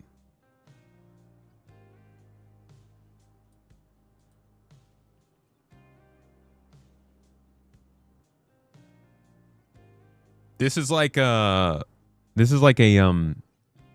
competition that my mom entered in like 2006, maybe 2007. She entered a sweepstakes that when she won, it gave her the ability to buy the Nintendo Wii. It was so funny at the time, but it really is. I mean, CIG has done this multiple times now. They did something like this. I remember when they did the I think it's the Nautilus. I want to say the promotion when they released the Nautilus concept, they did like a whole special dinner. And in order to go to that dinner, you had to have spent a certain amount of money. But then even going to the dinner, getting there just gave you the ability to sign up for a new sale for a ship. Oh, and this has that same energy, to be honest. It has similar energy. We're excited to begin this journey with you, and you can apply for access to the Odin Founders Club beginning today through May 11th. Ensure you have promotional emails enabled on your account so we may notify you in the weeks following if you've been selected to join. We don't even know what the f*** a battle cruiser does. I don't understand that. What is a battle cruiser? I mean... Oh, okay. From the earliest 20th century. That's that'll help. That'll help me figure something out. Let's see. Wikipedia is probably better than AI here, huh? This is literally the same answer it just pulled. Typically had thinner armor and a somewhat lighter main gun battery than contemporary battleships installed on a longer hull with much higher engine power in order to attain greater speeds. Is this the definition they're going to use? It's interesting. All right, there you go. There's dark mode. It's interesting that they want you to describe how you'll use this ship, but we don't even know what it is.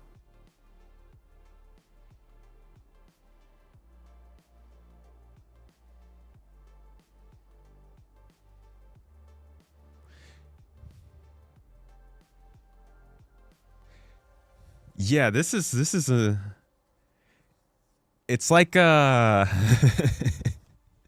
It's like a theory crafting competition. No? A battleship. So, but like what is the difference between writing how you would use this and writing how you'd use a javelin? Do we know? Is there any other kind of like information that's come out about this thing?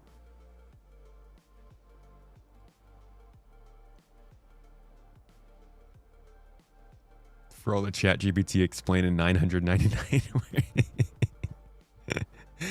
999 words is too much to write at once. Give me 5 days. Is there... They need you to tell them what they're building.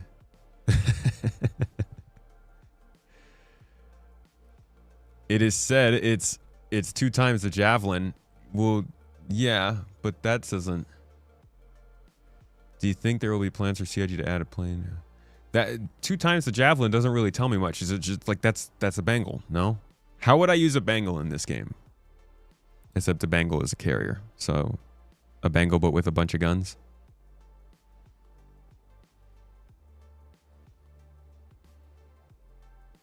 Double the size by volume. At twice the size of the Aegis Javelin, it will easily be the largest and most crew-intensive ship we've made available. But this still doesn't tell you very much. Like, is this thing going to have a massive Perseus? Like, you could... Essentially, what I'm imagining on this ship is a Perseus, but really freaking big. Which, in my mind, means you're going to have two people on a massive four cannon, like 4-barrel cannon on the front of the ship. Is that going to be a 2-person manned turret? A 1-person manned turret with that much firepower? Is there another one on the bottom? If there's another one on the bottom, that changes a ton of how you would fly this ship in a battle against other ships, even in the tactical strike groups, because you can defend yourself or even attack other people from the bottom. If you got turrets on the back, then it attacks backwards. If it's got a ton of PDCs, maybe this is the kind of thing you take into more direct conflicts, as opposed to if it's not as defensible. Maybe it's longer distance. I just don't understand how you could possibly tell them how you want to use the ship other than just, I've got an org. This org's got a lot of cool people on board. We got good turret gunners. We got logistics. We'll move stuff around. We'll shoot at things. Yeah. I don't know. I'm nitpicking, obviously. It's easy enough to come up with some reason for why you should get to fly this ship. But, I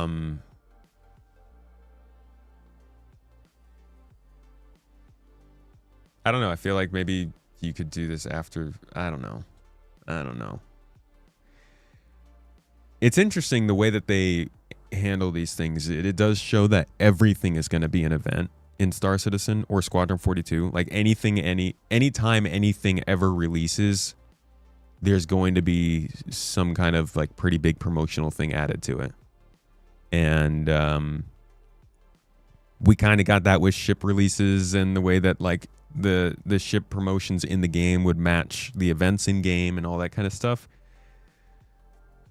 But it's leaking into it's everywhere. Not everything needs to be a promotion, in my opinion. They could do something fun with this. I don't think linking access to this is a great way to do it, though.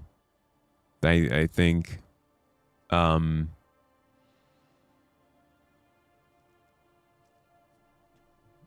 think this could be their big thing.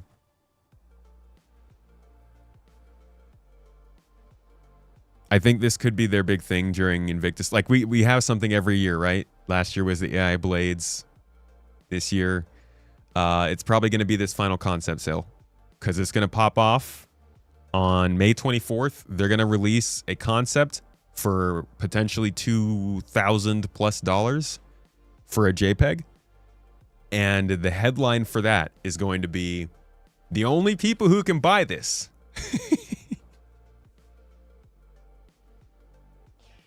Oh, CIG, you must have thought about this already, right? You must have thought about how this is going to go. All the headlines are going to be like, the only people who can buy this are folks who have described their dedication to the cause in 1,000 words for a ship that they hadn't seen yet.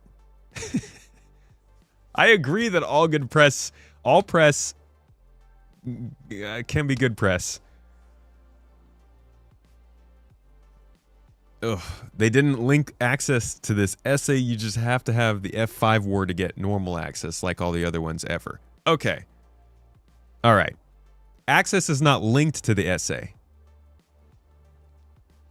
Recalibrating. The headlines will say, anybody who could write their dedication to the cause beforehand got better access to buy the ship.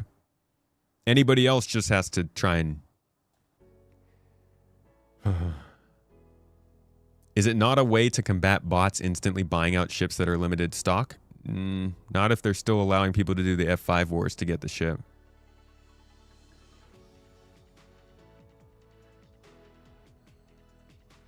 Yeah, so if they're still doing the normal F5 wars, then this doesn't do anything to stop bots. No, it's just a little promotion. Oh man, but the optics, dude.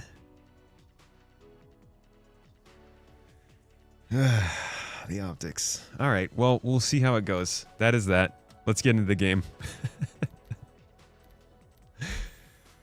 Ah, man.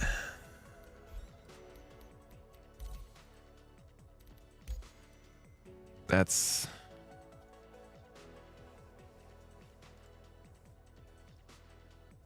Oh boy. Oh boy. Oh boy. Oh boy. Oh boy.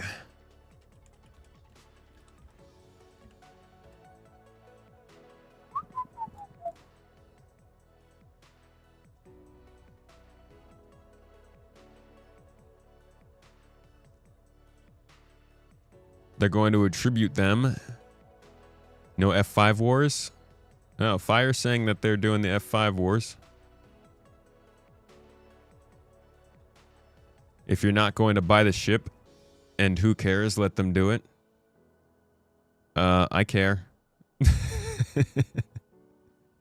I do still kind of play this game and want people to have the right idea of this game. And I think that the way that they can do things can be taken to make the game look different than how it is. And I think that their move of saying that they don't want to do concept sales anymore means that they also do care.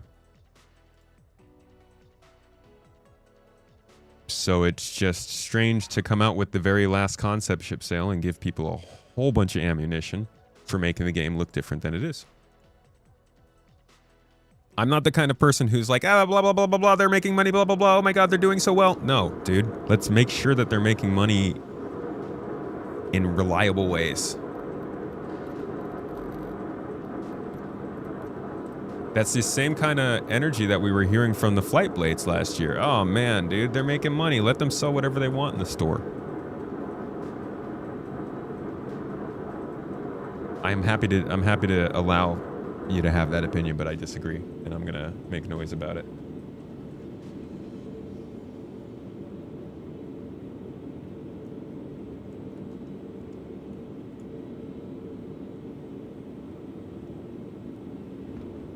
All right, we got to catch up with the boys.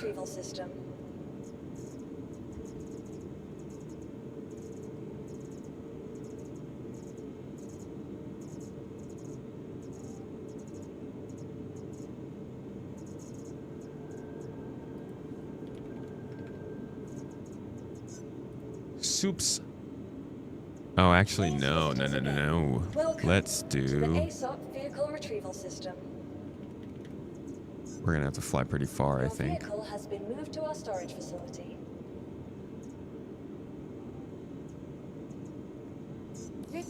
You do not see them saying normal people would be able to F5 war them, only those in the Founders Club?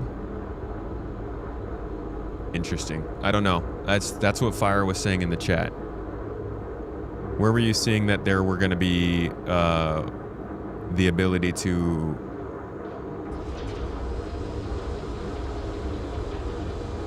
Yeah, that's actually an important clarification to make. Fire, could you clarify where they said that we would be able to do the normal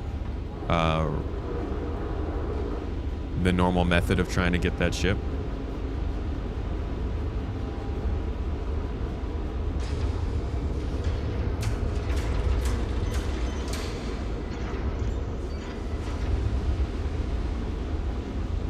It's just restricting sales. There are high-end sports cars that are the same. You just can't buy one. You need to prove you deserve one.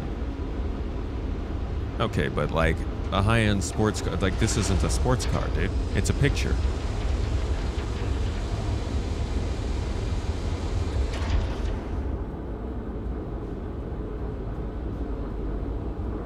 I don't think anybody needs to really prove that they're able to buy a ship in a game. I get doing it for ship rarity and being like, oh, well, this ship isn't in the game very much, so we want to make sure that it's not that attained at all. And if they decide that they're not going to sell many Odins in the future, then that's one thing. But doing it just to be like, ah, you're not good enough to buy this ship, that's... I'm not really here for that.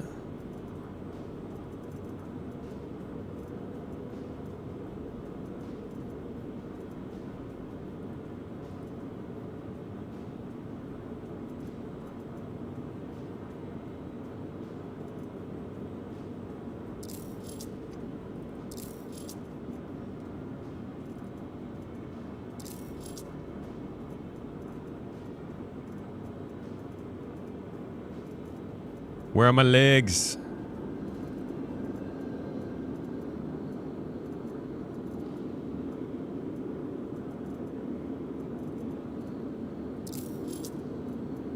What the? That's not the backpack I wanted. If it's eventually available in game, what's the difference? Again, the optics, the difference is, I don't know how clear it's got to be, guys. It's about the way that this happens. It's about linking things to sales constantly and the way that that affects how people look at the game. Like they're literally, we just covered this week about how they're starting to market to the wider community. That's not happening in a vacuum. That wider community is also going to read this stuff. And if we're actively opening conversations with more and more gamers and being like, hey, this game is worth checking out, try it out. We promise it is not this like weird money thing that people have been saying it is all these years. Give it a go. You'll see there's something good to it. They're also going to be seeing these, hey, why did it just what the? Give me my stuff back. How dare you? They're also going to be seeing headlines about this stuff. And I think that makes a difference. Ruben, thank you, my dude. I appreciate you. 13 months. The concierge email.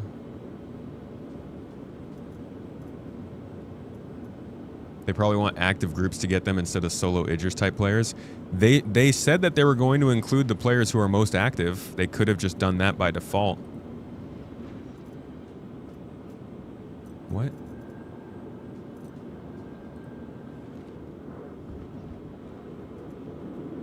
There we go. That was weird. Okay. So there was that. All right.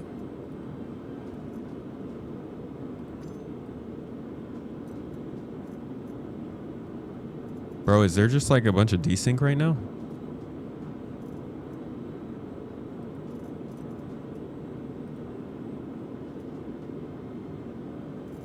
This game's always going to be linked to sales even after 1.0, regardless of what they say. It's a live service. I get that. But you don't have, not everything has to be linked to a sale.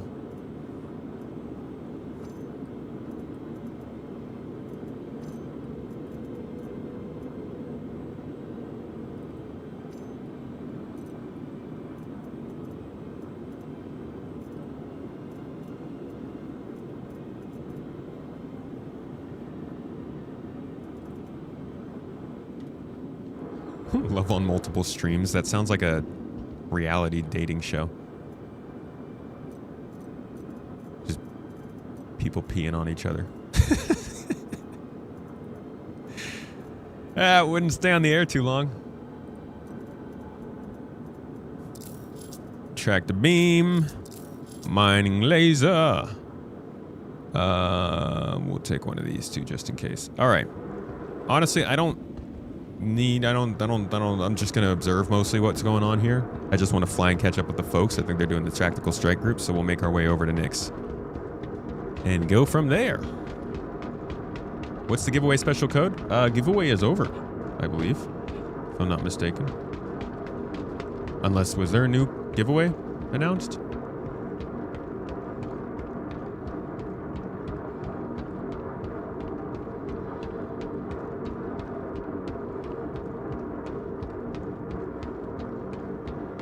Will the ship even make headlines when we break 1 billion around that point? That's the thing. I think it's gonna be added on top of that. Like, honestly, the big headline I think they're looking for is Star Citizen just passed $1 billion and Squadron 42 just got its announcement date. But a lot of the headlines very well might be Star Citizen just passed $1 billion right as Star Citizen, right as they announce a $5,000 exclusive ship to people who have spent so and so amount of money. So the Squadron 42 announcement will be in there, but why distract from it?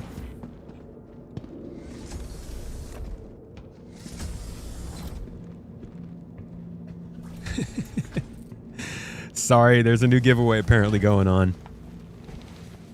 I'm too privileged to be paying attention. Shout out to CIG for gifting that out, though, for us to give away to the community. And shout out to you guys for meeting the goals for today and getting a new giveaway started. This will probably be given away by the time we reach Invictus Week.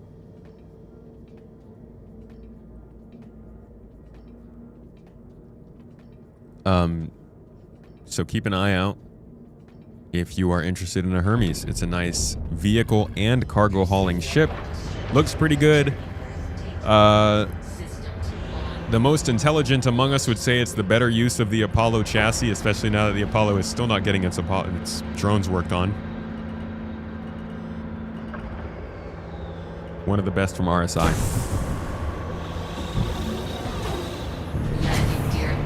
Thanks for visiting.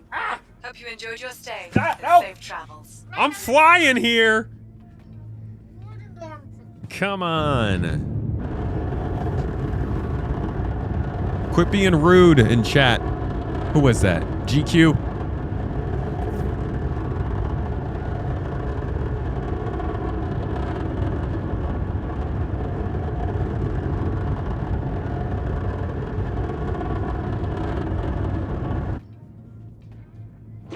Shields off. Who won the whole B? My man Remix. It's the remix. I'm flying here. Watch it. I'm flying here. Hey, Maverick, you guys in Knicks? Thanks for the bits, dude. The 69. I feel blessed on my journeys, on my travels, with the power and engagement of 69. Ooh-wee. How much time do we have? Oh, okay, we have less than an hour. Quantum travel engaged. Quantum travel complete.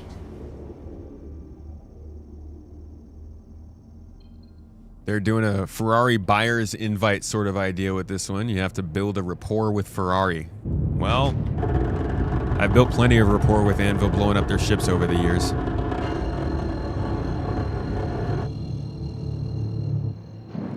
I mean, I think it's one thing to be like, okay, this is going to be available to concierge people, but then, like, requiring you to write down something to explain why you should get it is,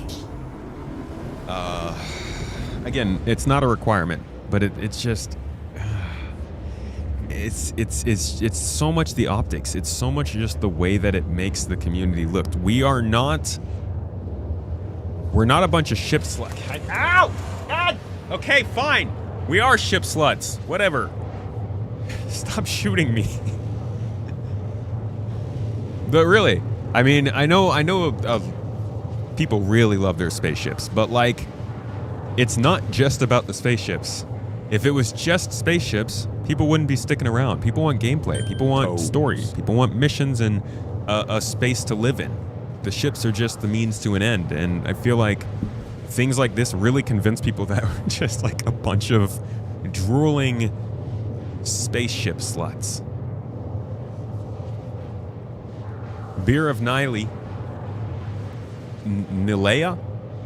Either way, thank you for the sub. Appreciate you. Do you think CIG is changing gun speeds around for balance or just to encourage testing on those specific weapons? No, I think it's heavily balance related. I see UE has been saving up some points and is a big Hermes fan. Y'all really want the Hermes.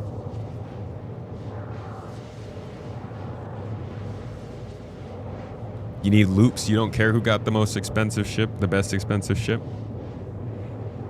Said like a real Boncho spaceman. Rereading the poster in Spectrum, it sounds more to you like they get exclusive access to Wave 1 of the BC sales. The other waves could be the usual F5 wars. Sounds like it from the concierge email. Yeah. If Mrs. Tomato would like an upgrade, you're selling your airsoft guns. Ah, yes. One of my favorite things to do at the end of stream is count with chat how many welts I have on my face. Hey guys, how much have I bled today? Just offering this violent woman airsoft guns to shoot me with on stream. What are we doing here? 75%. Let's just let her get her hands on Grand Theft Auto 6 first, okay?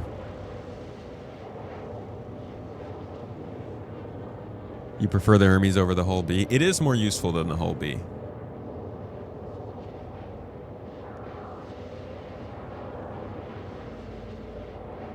The CIG team member that came up with the essay idea probably used to be a high school English teacher. It was Paul. Paul did it. Paul sent them the idea.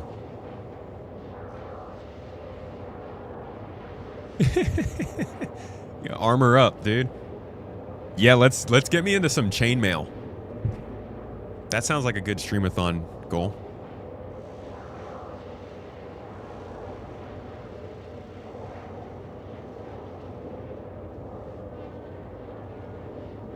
.9mm at 365 meters per second from a distance of 50 meters to make it fair. Yeah.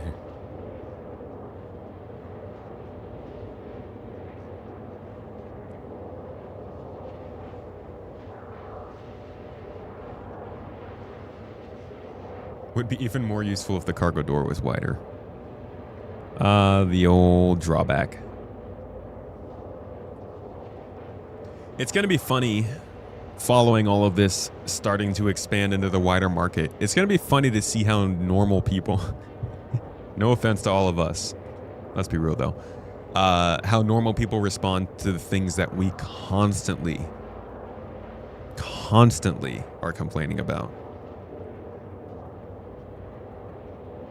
Like the little things with ships. How funny would it be if the Mercury Star Runner ended up being just absolutely loved? It was like a celebrated ship.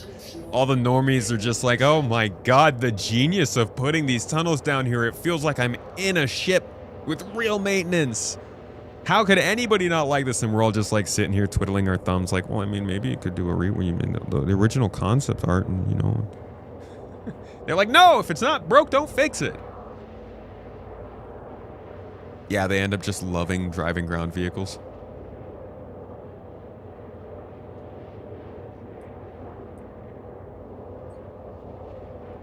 What do I mean, normal people? Not us.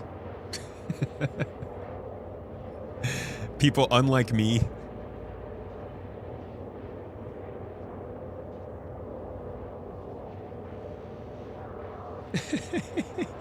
The normal players are really hyped that a Nursa does not fit into the Hermes. They try it, and those few inches that stop them, they're like, oh my god, I love this game. It's genius. The way that they just ever so slightly planned these size differences out. I already wrote a letter to my parents.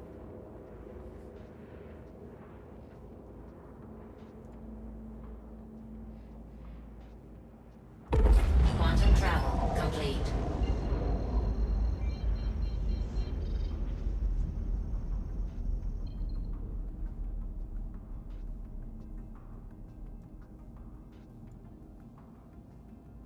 Jeez, we got a big group doing the tacts. Oh my god.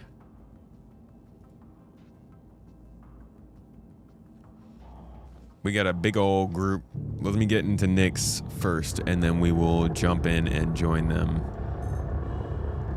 No idea how all this stuff is being formatted so far.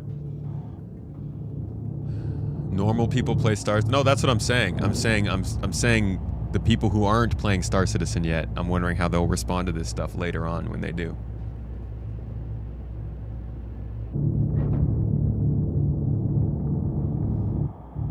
Normal people will give up after playing 15 minutes of the game and encountering 1,000 bugs.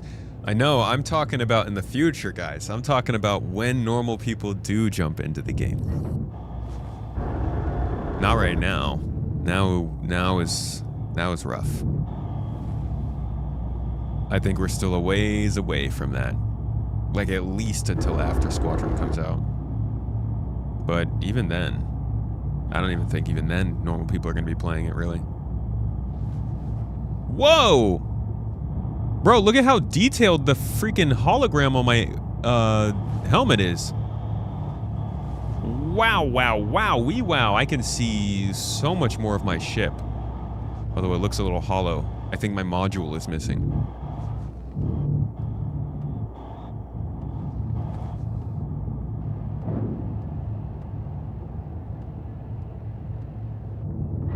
When new players realize why we are doing things in a weird way because of long persisting bugs. Oh, I guess those bugs just never leave, huh?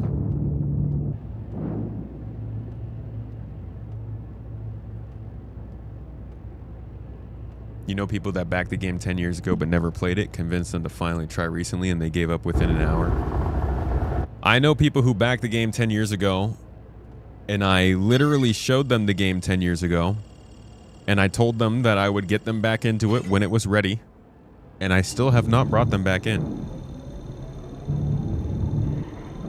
For all the pervasive nonsense reputation that people have about me on the internet that I'm constantly positive about this game, I do not tell people to play this game. I don't think it's ready for most people to play it. I don't think it will be ready for most people to play it for a little while longer. And I think even when it is ready for most people to play it, still a good amount of people are just not going to like the game. And that's A-okay. Your friends ask you every few months, bro, tell them to just... Guys, let's turn this into years. It is still fun. I have a ton of fun, but I don't think most people are in a position to have fun playing. Like, I don't think most people would have fun playing a game like Elder Scrolls right now. Some people would. That's why we're the not normal people.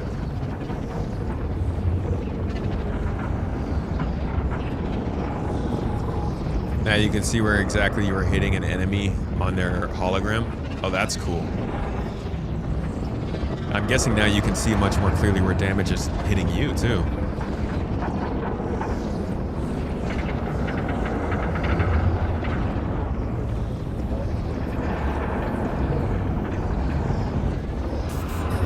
How long is the Aurora pack going to be on sale? Dude, I think they're probably going to keep it on sale pretty much all the time. Like, I do think that they got away from the starting price of the game being at $45, but they're probably going to keep the initial package on sale for most of the year. See, if you think about it, they like to do their promotions. You know, I complain about them linking a sale to everything, but it does mean that the game's more affordable a lot of the time. Hey, come on now. Do we make it? I can never tell if it... Is this Nix or freaking Stanton? Yay! We made it. Every time you stop having fun, you go to your Steam library and pick something else until the rage subsides. Currently, it's hour 709 of Baldur's Gate 3. I've heard good things about that game. I have my music turned off. That's why there was no music.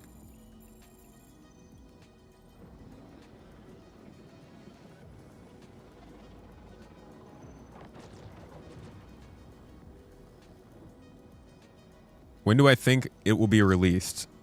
Star Citizen 1.0? I'm hoping for 2029.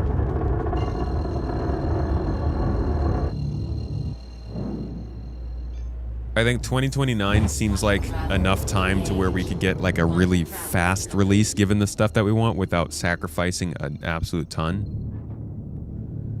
But I'm not a game developer. I can't see their roadmap. I don't know what's going on inside the company. I don't know how they're developing their teams around. For all I know, maybe they will bust out a ton of work and get it done in the next 2 years. It's just at this trajectory, it doesn't look like it. But I and anybody else who you find talking about when Star Citizen will come out don't actually know enough to make that call. Only the people inside the company do. And unfortunately, they've made so many inaccurate calls that it's hard to trust that too. So we can only really go by what we see.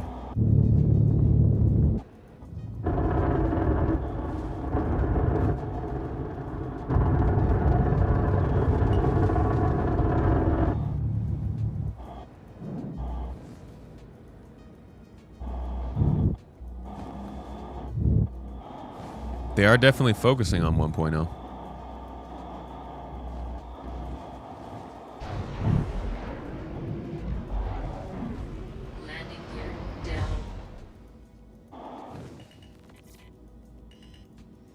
We're gonna have people settling on the moon before Star Citizen 1.0.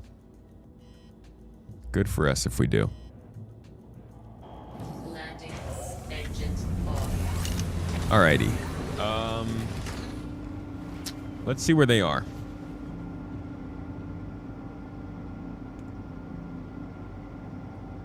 Yeah. Cool. No one engage those fighters. Let them come to us.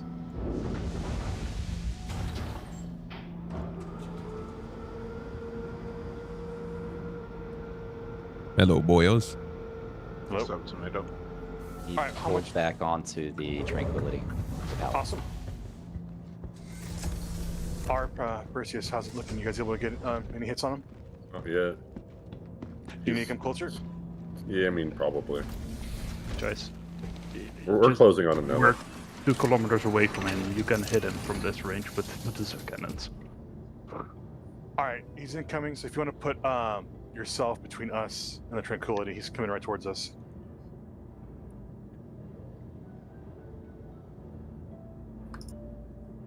Who's party lead around these parts? That'd be Vastin. Alright, stand by for that. Just focus on the rear shields. Perseus freaking hammered that thing already.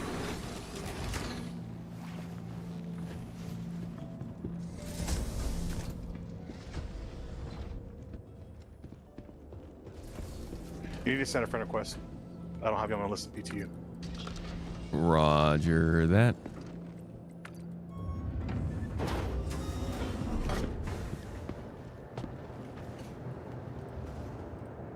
That Perseus's power plant's gone. Or Mars. Jeez, dude. I would love that. That'd be sick. Alright, everyone hop in with lasers. His armor should be down by now. Yeah, we got this paladin came in. We had jump-ins. Alright. Let's add Vastin. Paladins. Or let the Perseus handle the Perseus. Yeah, fighters get on the Connies. And then we'll jump in on him. Heading back to Tranquility. Watch the Connie gunners. They are mauling. Yeah, let's have both paladins guard the Tranquility. You've been playing since 2013. My bad, y'all. The learning curve has been easy for you as day one consisted of jerking the joystick in the Avenger. That was literally the entire game loop at the time. Jerking the joystick, man. Top loop. Paladin's power Ooh, a new plants are loading offline screen. On NPC Mitch.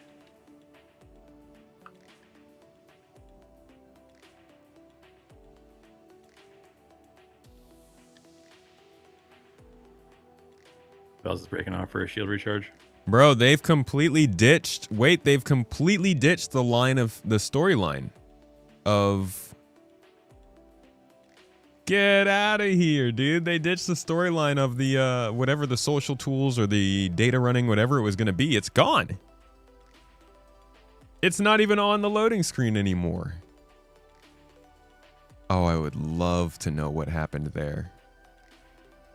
Something definitely happened. Like, something did not go according to plan with that. Maybe we'll find out later in the year.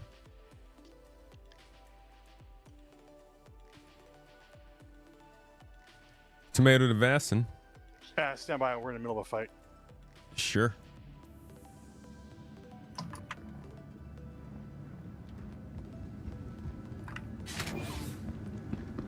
Popping around, I'll just keep you guys on it if I can.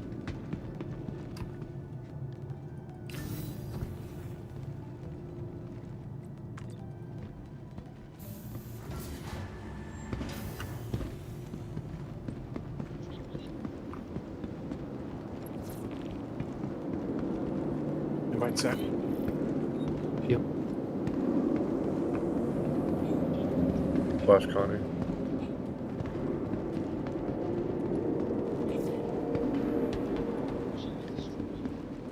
Welcome to the ASOC I hear vehicle more retrieval jumps, I system. believe. Everyone back to Tranquility. Paladins, take one on the left side, one on the right side. Have one of your turrets face bottom, one face top. Fighters orbit again and just take things out. More Connies jumped in. Your vehicle has been moved to our Scorpius storage too. facility. Vehicle selected. Pato, take a Scorpius, Val, take a Scorpius, everyone else pounce on the Connie. Beta. Please visit us again. Beta, dude. Painful thing to try and talk about. You'd rather be in space in real life? Honestly, dude, I don't think I would. I've been obsessed with the idea for a long time, but space is freaking terrifying, you know? Like, the ocean is terrifying. We cannot handle water. We can't handle the ocean. Mother Nature, she f***s us up. Space is so much more dangerous.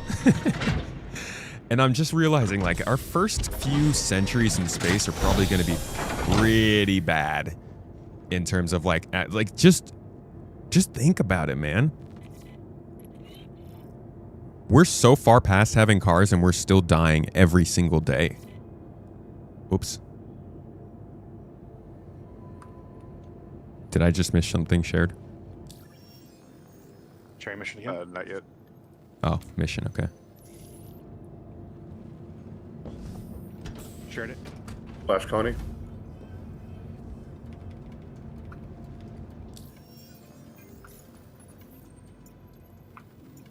So I'm best. I'll bring it back to the Connie, to the you guys. Yeah, we're on a course there. Yeah. Yeah. Like, just think about how much we still mess up when it comes to cars, dude. And boats. We're going to be so screwed when we start getting into space in bigger numbers.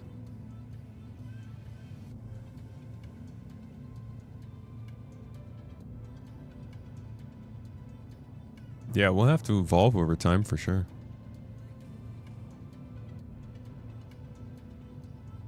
You doubt 80-year-old grandma's going to be flying spaceships, though? Yeah, but 80-year-old grandma's going to be taking a trip into space. You best believe it, dude. If you think all the people retiring out in the villages of Florida are going and getting on cruise ships right now are not going to be going and getting on cruise spaceships in 50, 60 years. They will. And we're going to have all kinds of weird new accidents and body issues that come from that being a regular practice. And we're not going to handle it well because we never do. We're so bad at this stuff. But, you know, we get there. We figure it out. I just maybe don't want to be one of those first people who's dealing with that. Unfortunately, we will be, because that's just the time we live in. I just think probably playing it in a video game is going to be a little bit less risky right now. And I'm down for that. Power to you, though, if you're like an astronaut or you're trying to be. We definitely need those.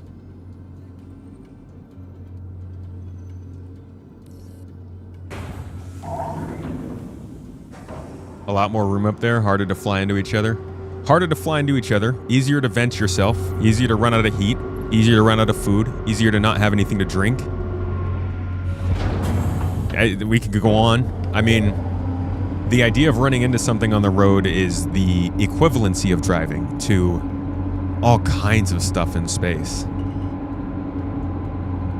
Like, we literally had a billionaire, I don't know, billionaire, millionaire, whatever, take a submarine down into the ocean with a gamepad used to control it. Okay? What are they gonna do when we're going to space? Right, I didn't mention air running out. An air leak happening on a commercial cruiser that's going up into some space station. Like, it's not like that's a possibility of happening. That will happen. Every single mode of human transportation we have ever experimented with has very, very, very bad disasters, because that's how you learn what you need to do to fix those things. And I'm just, you know, the space disasters are going to be rough. I don't think that's a reason for us to not do it. I'm just saying. It's going to be intense.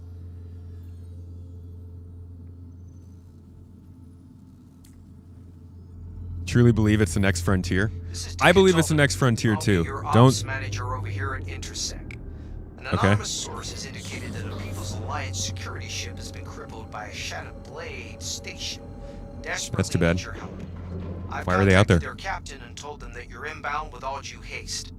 Hold on. Establish contact and walk you through what needs to be done when you arrive. Hold the phone. He doesn't even say like bring friends. No, don't take this as me saying we shouldn't go to space. I definitely love it. It's just gonna be. It's gonna be intense.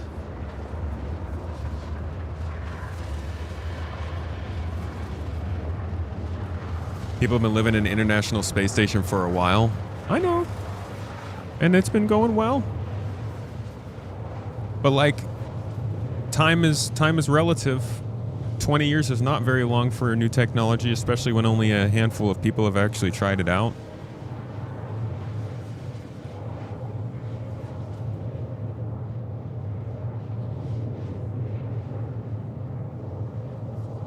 If you've seen The Expanse, everything must be tied down to prevent becoming missiles. Yeah. Right. We got to figure out how to make gravity work up there, huh? Oh my god.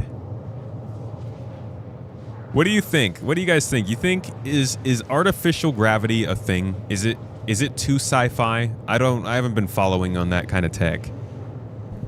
But outside of centrifugal forces or centripetal force, centrifugal, I believe, is the inward-facing force. No, the outward-facing force. Jesus, it's been a while. Outside of using forces, natural physics-based forces to do gravity, you guys think that we're going to ever figure out artificial gravity?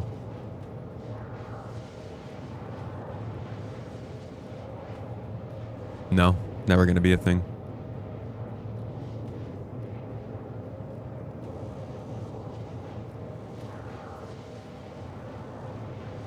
I certainly hope that there's some way. I hope that there's some way to figure it out.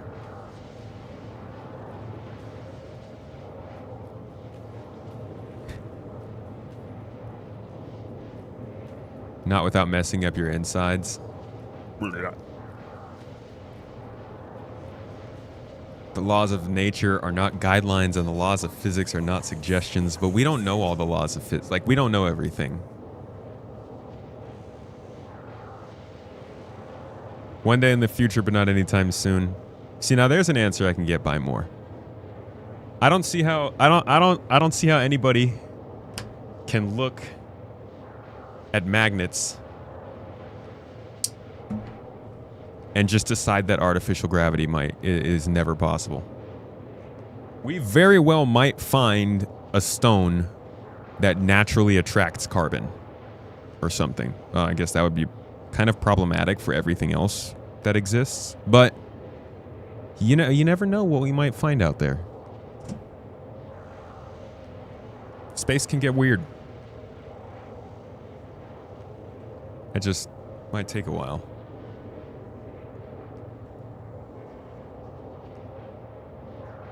Replace microplastics with micromagnets. Yeah, and then we just like put metallic stuff in our blood. Just double up the iron dosage. What you mean is that we cannot describe gravity as a force or a particle according to science, but that topic is way too big for this chat, but technically gravity does not exist. Fair, but the acceleration of gravity does. That's enough for me. Ow! Mother... Fuck, dude. Ah! If we do ever develop artificial gravity, I'm never putting my pinky in between two of them. No, no, no.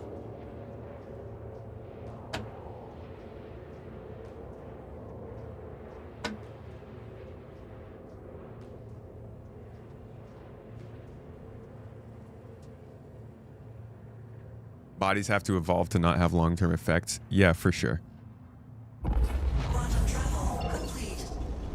Okay. Here we are. This is... I'm going to go ahead and hit us with the music, see if there's any new music in this area. This is Tactical Strike Groups. Our first encounter. I am going to let you guys see the whole screen for this and hear the chat. Let's see what's going on.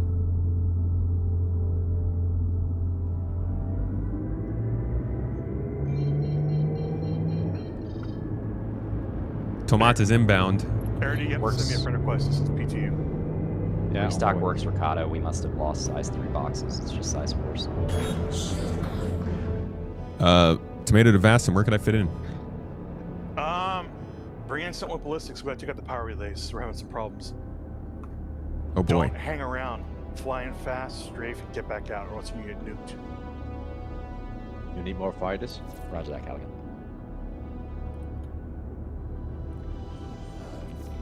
Dub for Spider, I've got a paladin on deck if we want to take it. I brought it back up. We're good. Oh, perfect. Contact received. Yeah, it's enough.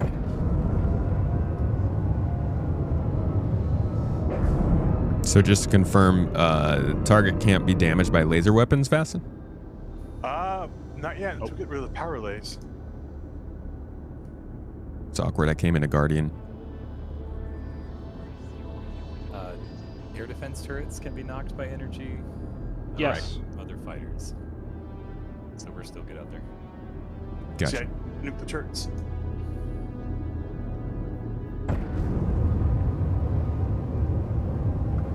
Shy, we're in my hangar whenever you're ready. There are also orbital turrets, so take those out too.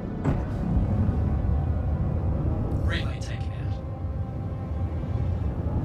One relay down. Shield under attack.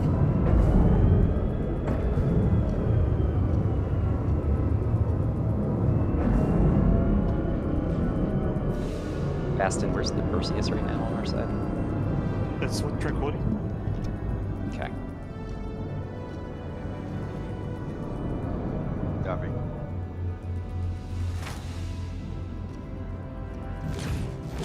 Caution. Target friendly. These turrets out here, Vastin, the one that you're near, is this what you guys are shooting at? Yeah. Anything red, shoot at it. Not even shooting at me. Oh, it is. It's just not registering, so be careful. You might blow Oh, up. okay.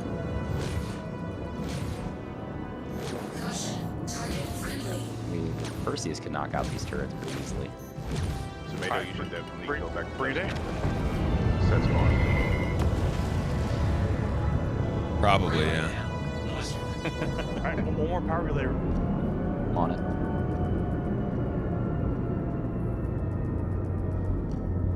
Don't the gate have to be open for us to destroy them? No. Nope. Got it. You just scroll down, use your ballistics.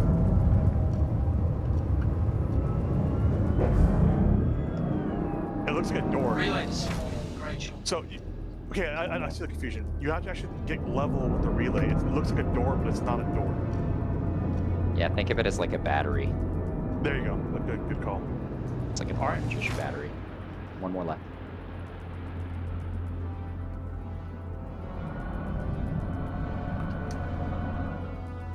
I don't remember if the turrets respawn, so just be careful. That was the last one. You should have access to the station arms. Just got the last If you one. make your way inside, you'll need to take out the coolers, which will cause the central power core to open up. Just be careful though. We're getting heavy levels of distortion energy. Okay, there are 3 spokes, tube runs. So we've got our racers in there, Kato, Dweemore, and who was the other one? Just Games. A, B, and C. I want each of you take an arm and head on in. It's like Kaplan and Dunlow. Yeah, everyone get ready. Remember, Switch to the furthest one door more. Yep, strafe up while you pitch at the same time, and do the side to side or up and down. Once you're inside, there's cores. Take those things out, and it's a mad dash rush to get out before you get nuked. Keep it 150-ish. You should be good. And don't worry, all right, everybody ready? Ready? All right. Now, if you want, stream real fast so others can watch. So if you're going in, please stream real fast if you're able to. Who's going in? Kato. Doing more, Kato, and Just our racers. Going in. Can go in. All right, Bruce.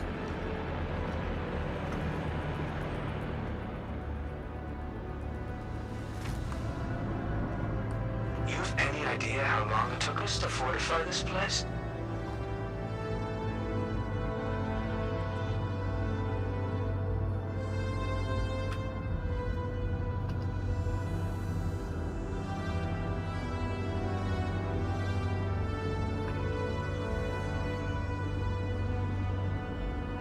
All right, Kato, you at the port. Not open. I'm gonna have to dive out.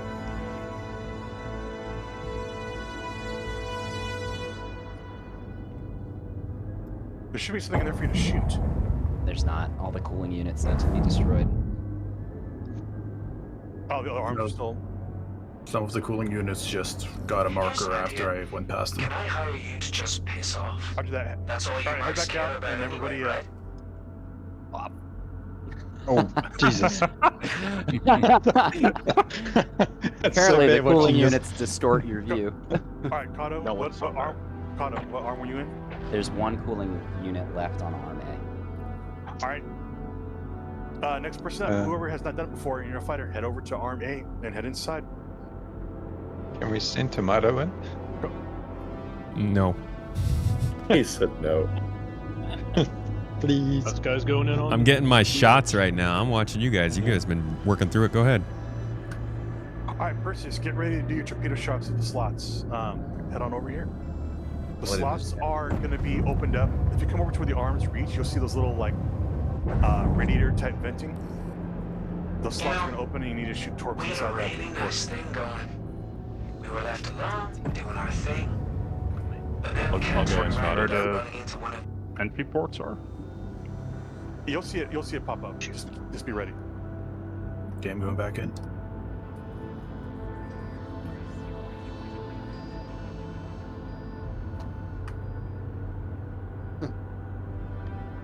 Okay, do we go to the dedicated torpedo station? Go.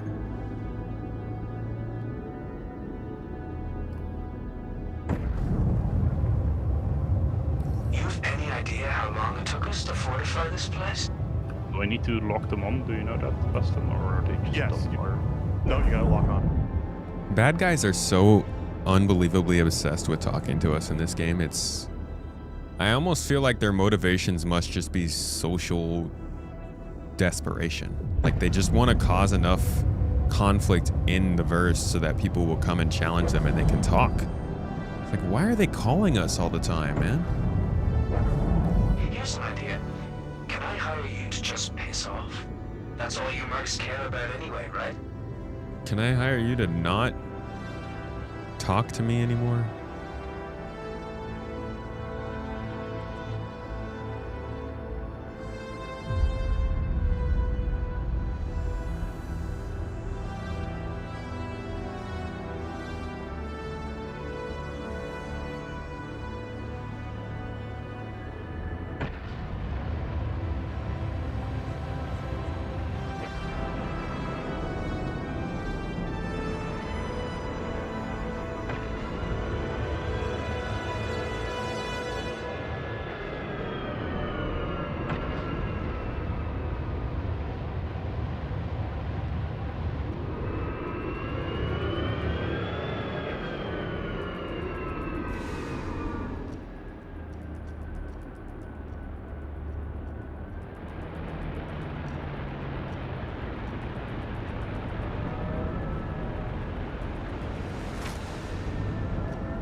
So it looks like even while you're taking care of the station on the inside, you'll need to keep people around on the outside to fight. But honestly, the fact that I'm floating around right out here like this and not getting shot at is not a great sign for the space station.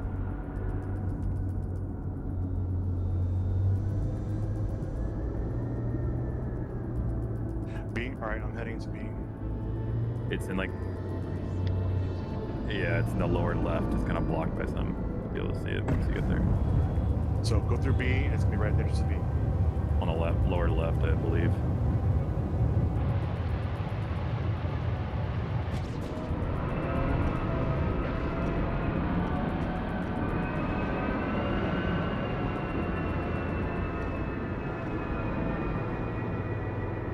Game to us.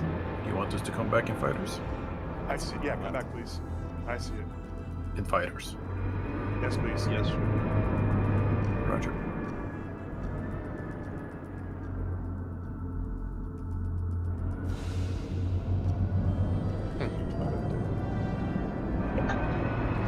That was the last caller. Power core's exposed. Take it out, and we can hopefully re-establish comms with Go.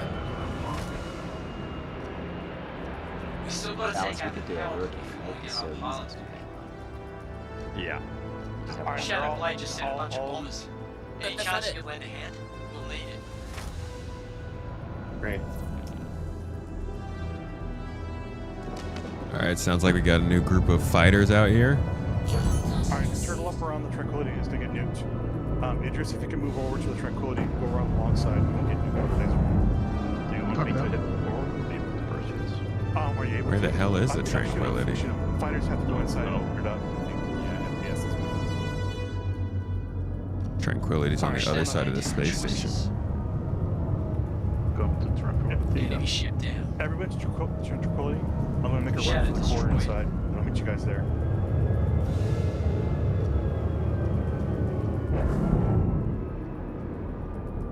Is that a hammy? Idris Gunners, your main priority is to take out the torpedoes. Timepiece in the next life. Ooh, juicy target for us here in the Perseus. Hammerhead, 8 kilometers in front.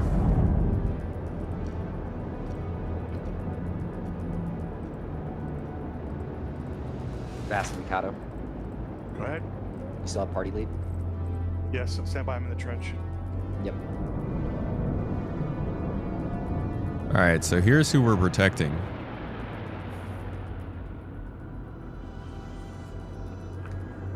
And you can't fly underneath the distortion fields, by the way. Friend request sent, Bass. I did a character wipe to get to left. So what do I hit? What do I hit? Oh, weak spots. Never mind. So yeah, this is the AI Idris. You can come and rearm and repair on this, but ultimately you're supposed to keep it alive. Looks like we've done okay job so far. Ow! Ow! Ow! Ow! Hey, come on, man. Come on. I'm filming here. All right, forgot we're in a battle zone here. Why don't we help out? Yeah. Need some protection. Tranquility's taken some serious hits. Ah, I didn't make it. Nope. Yeah, I was hanging around inside too long. That's my bad. You also don't have accept screen request joystick down. No, I don't. It is so clutch. Shame it had to come. Live camera heavy. If I can get back, just make a run inside. Oh Don't even shit, hang did out. he Go just inside, die? Do one loop with my There's damage some head. hits. You can do a loop. No, Calm, nobody Keep is prayer, please. defending the Tranquility but Perseus right now. I am.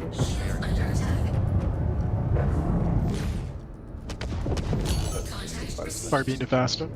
Go ahead. Just barely got hit. By what? The main. Alright, just keep skirting around and get to the Tranquility. Copy that. Is there a fighter around that can give me a lead on that? So I can use that as a target? I wish they'd made different The choices. Tranquility? You should have a mission marker for it. The rest of the fleet is by it right now. Yeah. Look for I, Warthog, Smurf, or Space Tomato. I was going towards the marker, but Oh, copy. I was still getting hit. You might not be able to, because it's actually in the beam. As long as you can see it, you might be able to do some nuking damage from Shadow destroyed. Copy that. Alright, fighters, once you get back in there, Kato or Palace, we get close. Head inside. I can't get in until you accept friend request. Party invite. Alright, try it again. Go ahead and send it again. I can't. It's sent to. We're not going to last much longer if you don't keep them off us. What are the paladins supposed to be doing? If anyone can lend a hand, needs some protection. Enemy ship down. Killing turrets. Another hammerhead. No, paladins should be protecting the tranquility currently.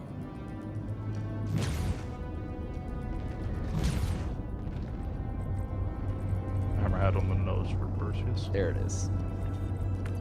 Dust guy back on station. Head into an entry point.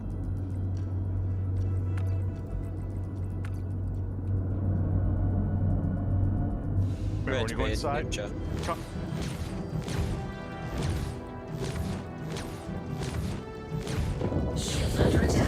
Spider, leave the hammerhead for Perseus. Just go after small targets for you.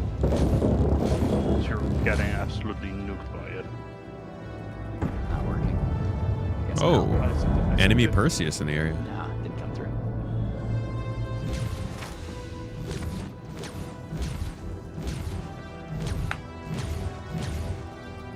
Who's on that Perseus? You need help? No. Stripe friend request. Flash hammerhead? Not coming through. No, Kato, I'm sending a party invite. Nothing's coming through. Think I'm out. Best and just drop me the powder lead if you like. Alright.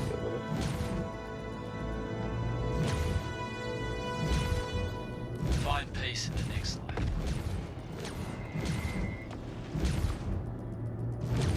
Is Breadbeard on comms? Yeah, I'm here. I was just wondering how we're doing engineering-wise after those 2 laser attacks. Go take a look. In case we need to do some repairs, we drop downtown now. Paladin is down. Moving on to Hammerhead. Another Perseus in front of us on the Perseus. Sad to see. You want me on the Perseus? On the Perseus O in front of us, please. Not the hammerhead. Tranquility is taking Is anybody heavy coordinating fire. the defense of the Tranquility? They're hitting us a little more than I want. I'm literally calling out targets here, so I don't know what you want me to do. I was just asking you and you didn't answer. Yeah, PK, are you asking the entire fleet to drop everything and shift fire on that purse? Because last time we fought your target, you told us to back off it. Just checking. Maverick, I sent a friend request. What are we focusing on defending the Tranquility? Let's get the Guardians on the smallest ships available. PK's going to handle the bigger ships. Paladins will run the medium. In between, once your targets are clear, step up to the next tier. Does that work? Yep. That works. Unless if you don't have any cannons on you, you're not going to do shit to the Perseus. Stick to lighter fighters. Let everyone do the heavy hitting at the heavy guns. Once the armor's down, then everyone can pounce on it. Roger. I've got an Ares here. I'll be fighting on that. Enemy ship down. Got a map on the way. All right, who's trying to hit the core right now? I just finished, but I'm distorted. I'm dead. All right, once you if you're in the core run, head in. Don't even do a loop. Attack the first thing and head straight out. You got to multiple runs on it. With rockets? If you want to try dumbfire if you have a straight shot. Tranquility is taking heavy Aegis Engineering Heavy fire. update. We have 0% armor and 85% hull. And life support is like 80,000% up. I don't know what that means. We'll leave this that Perseus and go to the one in front of us. Oh, hey, PK, we've got 2 hammerheads pounding the Tranquility right now. We might need a little help I'm here. getting pounded by I know. everything right now. All right, who's Switch there? to the hammerheads, but Who do we have there? I'm not on the site yet. So do we have the 2 paladins? Yeah, Paladins are both here. Paladins? PK's Okay, here, and 2 Guardians. Okay, Paladins, focus on 1 hammerhead. Smash Paladins it. cannot damage a hammerhead. They don't have the size. Oh, that's where they have size 4 shit. No, Paladins. Their size 5s can barely do anything to it. can I get locked to engineering, please? Perseus. Already there. Yeah, we didn't bring enough the guns. I can bring a Perseus. I'm at list. Good, please. I mean, It's more light fighters as well that are damaging the Perseus right now, I think. Yeah. All right, we can split off to the light fighters. Where are? Can you call them out to us? If you can tighten up on PK, it seems like they're swarming first. Roger that. Coming over there.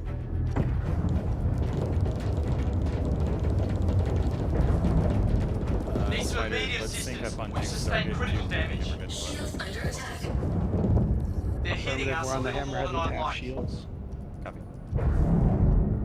All right, I am on PK. I've got a hammerhead here, a Valkyrie, I think it is.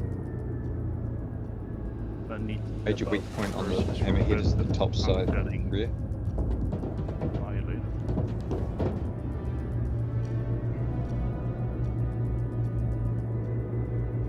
Anybody else with my frames just crashed hard. Shatter destroyed. Your call asked in Perseus or F7. It sounds like maybe level fighters too. Coming in F7. Okay. As long as you have cannons on there, at least damage is damage. Yeah. I've got M5s. Splash hammerhead. Alright. Paladins has killed one hammerhead. We're doing alright. Palace 10 GM out. Maybe I'll What is this? pick up the fighters, would you? Can the M7As do much? Can the M7As do much damage to those ships? You can, yes, if you have M7As. Okay, cool. Focus sub-target the power plant, because that'll nuke the entire ship fast. Roger. Power plants on the hammerhead. Yeah. The top side of the hammerhead's its weak point. It's also a blind spot.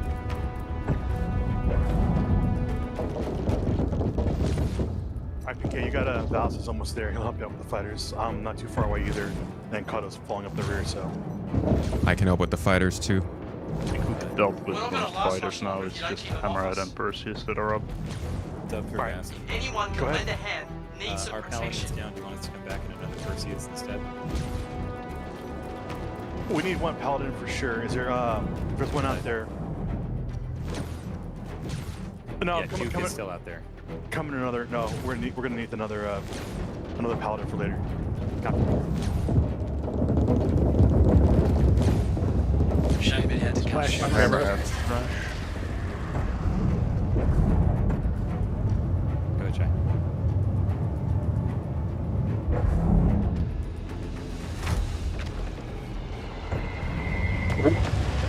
They're dead. Perseus down.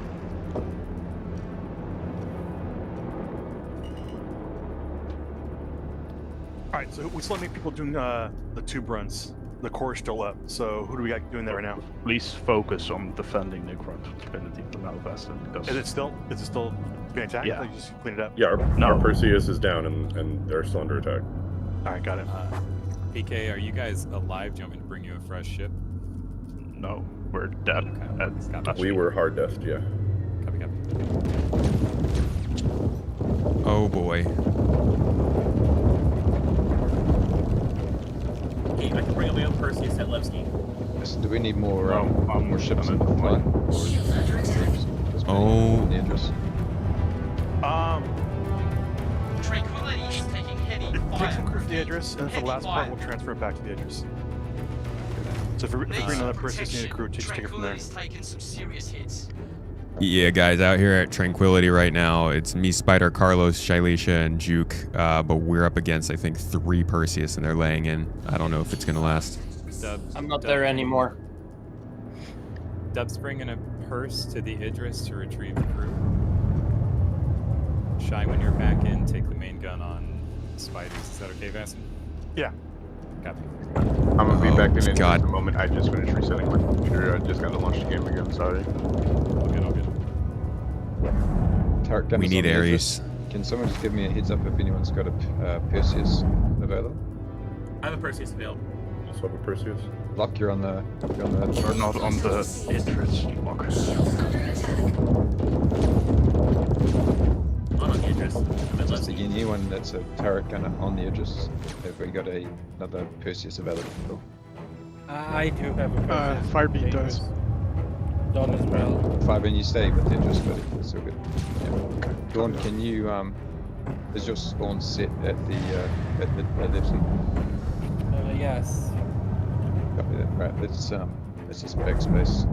So Fighters, If there's anybody that fires the missiles, sub-target the Perseus's guns and knock them out with your missiles. Okay, Paladin's I'll down. switch to Levski then. Already is at Just trying to- with the Perseus. If you need one. Perseus from PK is back up. We've sustained critical damage.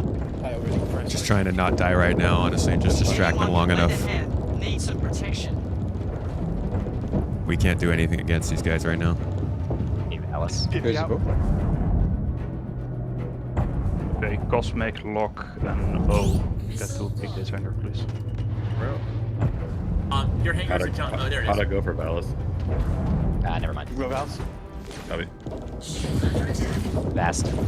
Go ahead. When paladins die, if they come back, they need to bring in Perseus. A paladin is no better than an F8C right now as far as resilience. Yeah, we have two Perseus getting spooled up. Iridius is there. First of all, can you jump out of that turret, please, and backspace to Levski to fill Iridius Perseus, please? Yep, I need to reset my storm on medbay. Yep, that's fine. Please don't. My game froze. That's fine. If you can't freeze, just come back in. Go ahead. That's fine. Keep trying to come back in. Gravy to Baskin. Go ahead. Do you need more gunners on a Perseus? Because I'm back at Levski. Yes. Yeah, so there's a... Who's arming up the... W needs 2. Okay, W, I'm on the I'll way. be launched in a bit. I'm just not getting again. We could probably use one more to cover engineering. We're not going to last much longer if you don't keep them off us. Fred, you better get back here. A little more than I'd like. Yeah, just for an update. Yep, no, you're fine. PK, roll, I think double it's check good. ammo. Idris turret gunners, light up that Perseus. Stuff. 5 piece in the next. Alright, sub-target the enemy Perseus has guns. Shooting its hull, you're not going to do much damage. The turrets you can take out. Oof. Donnie's setting up the Perseus right now. Take me a moment just to get my hangar. PK, just leave without me. I was trying to go up and I was trying to get into the Perseus PK and kill me inside of it.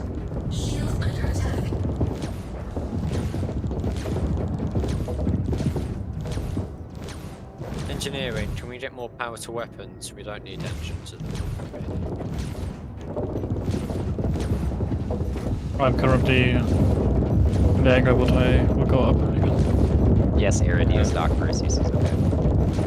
Possible is spawning in Levski. Flash Perseus. Anybody know Let's where toss a guy. the precision targeting is? It's no longer found on my stick for some reason. I don't remember what that's under. It's normally right mouse button, obviously, but... No, I know, but on sticks, like, Yeah. where is it in, like... It's going to be probably vehicles targeting. Usually in targeting, if I remember correctly, but maybe in MPD. It's not. That's Dubs Perseus is not spawning and no longer retrievable. Arity, do you have guns? Vehicles, view. Scroll down, precision targeting, hold. Thank you, sir. How do we meet Finland, right? Tranquility is taking Dub, heavy once damage. guys respond, I can give you a Perseus. Where was more power needed? Tranquility's taken some serious hits. I have a stock one, if you want a W. Oh, you can. Yeah, great, that's great. Toss, we're good. Let's go practicing. What time for possible? Shit. All hands, abandoned ship. They're down. Alright. Tranquility's lost. Abandoned ship. Did he just sneeze? Tranquility's lost. Abandoned ship. He's edging or something, I don't know. Need to do it, but I'm calling this operation. There is 0 chance of success now. Can you reshare the mission real quick? There is no mission. Mission's Oh, done. it's gone now? Done. It's Yep. done. Oh, really? Goddamn it. Alright. So let's go and form back up at Levski. Let's rearm. We'll bring we'll dump a Perseus. I'm sorry, we'll dump a Paladin, and we'll bring another Perseus. We'll take people off of the Idris, and we'll bring a... Consider bringing Ares? Yeah. Anybody have any Ares want to bring? Yeah. Donnie's having to reload the game. Something weird happened, and I can't see. And I have a pure black screen. If somebody's got... Sorry? Go ahead. I was going to say, like, a Paladin can be an option, but you have to change those guns, because even the size 5s are going to max out at 98, and you're getting a lot of resistance against larger ships that you're doing nothing against. So, if you have attritions, then you're set. They don't sell size 4 attritions here. I'll only bring the allies for to carry the FPS crew. We're going to rethink that. You can get size 4 attritions and teaches. Yeah. All right, let's arm up the one Perseus. Sorry, one Paladin with the attritions. We'll keep the FPS crew in that. We'll bring in another Perseus, and actually we'll bring 2 more Perseuses. So we're going to pull crew off of the Idris. Alrighty. Oops, sorry. Alrighty, y'all.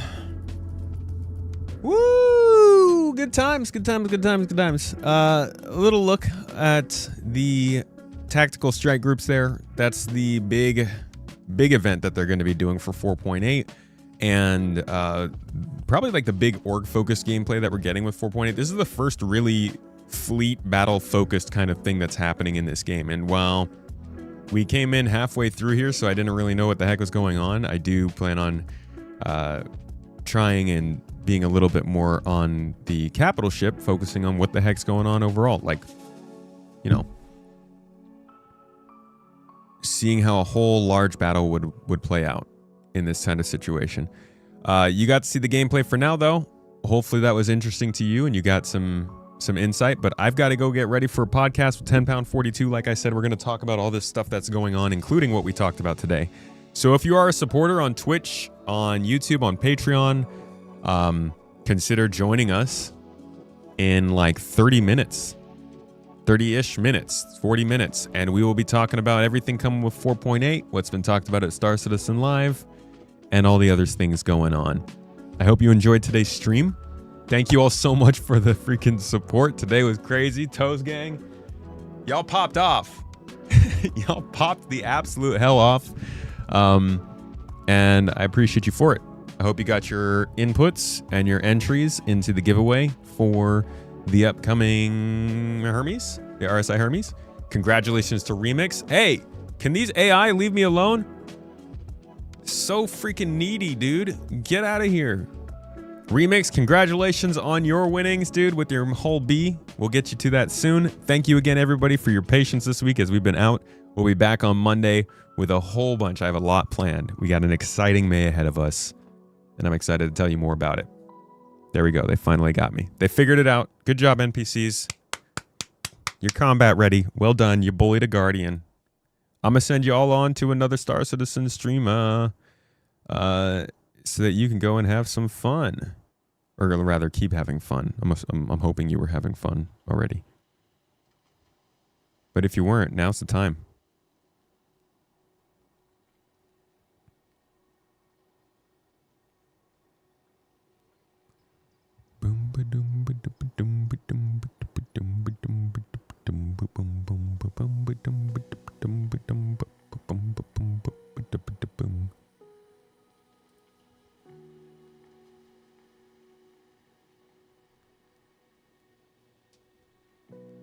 You know it's a good stream when the Toes Gang board is missing letters. Yeah, we got a little bit out of hand. The Toes got a little crazy today.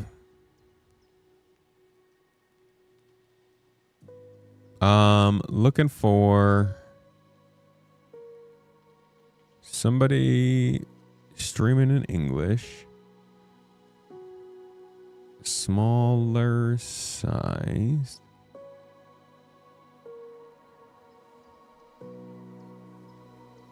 And man, they really need to have a language filter.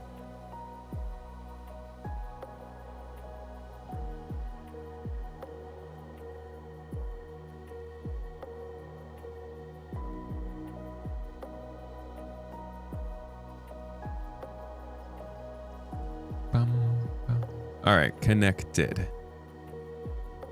Profanity. No, I'm trying to give you guys something you could slide right into. Same vibes.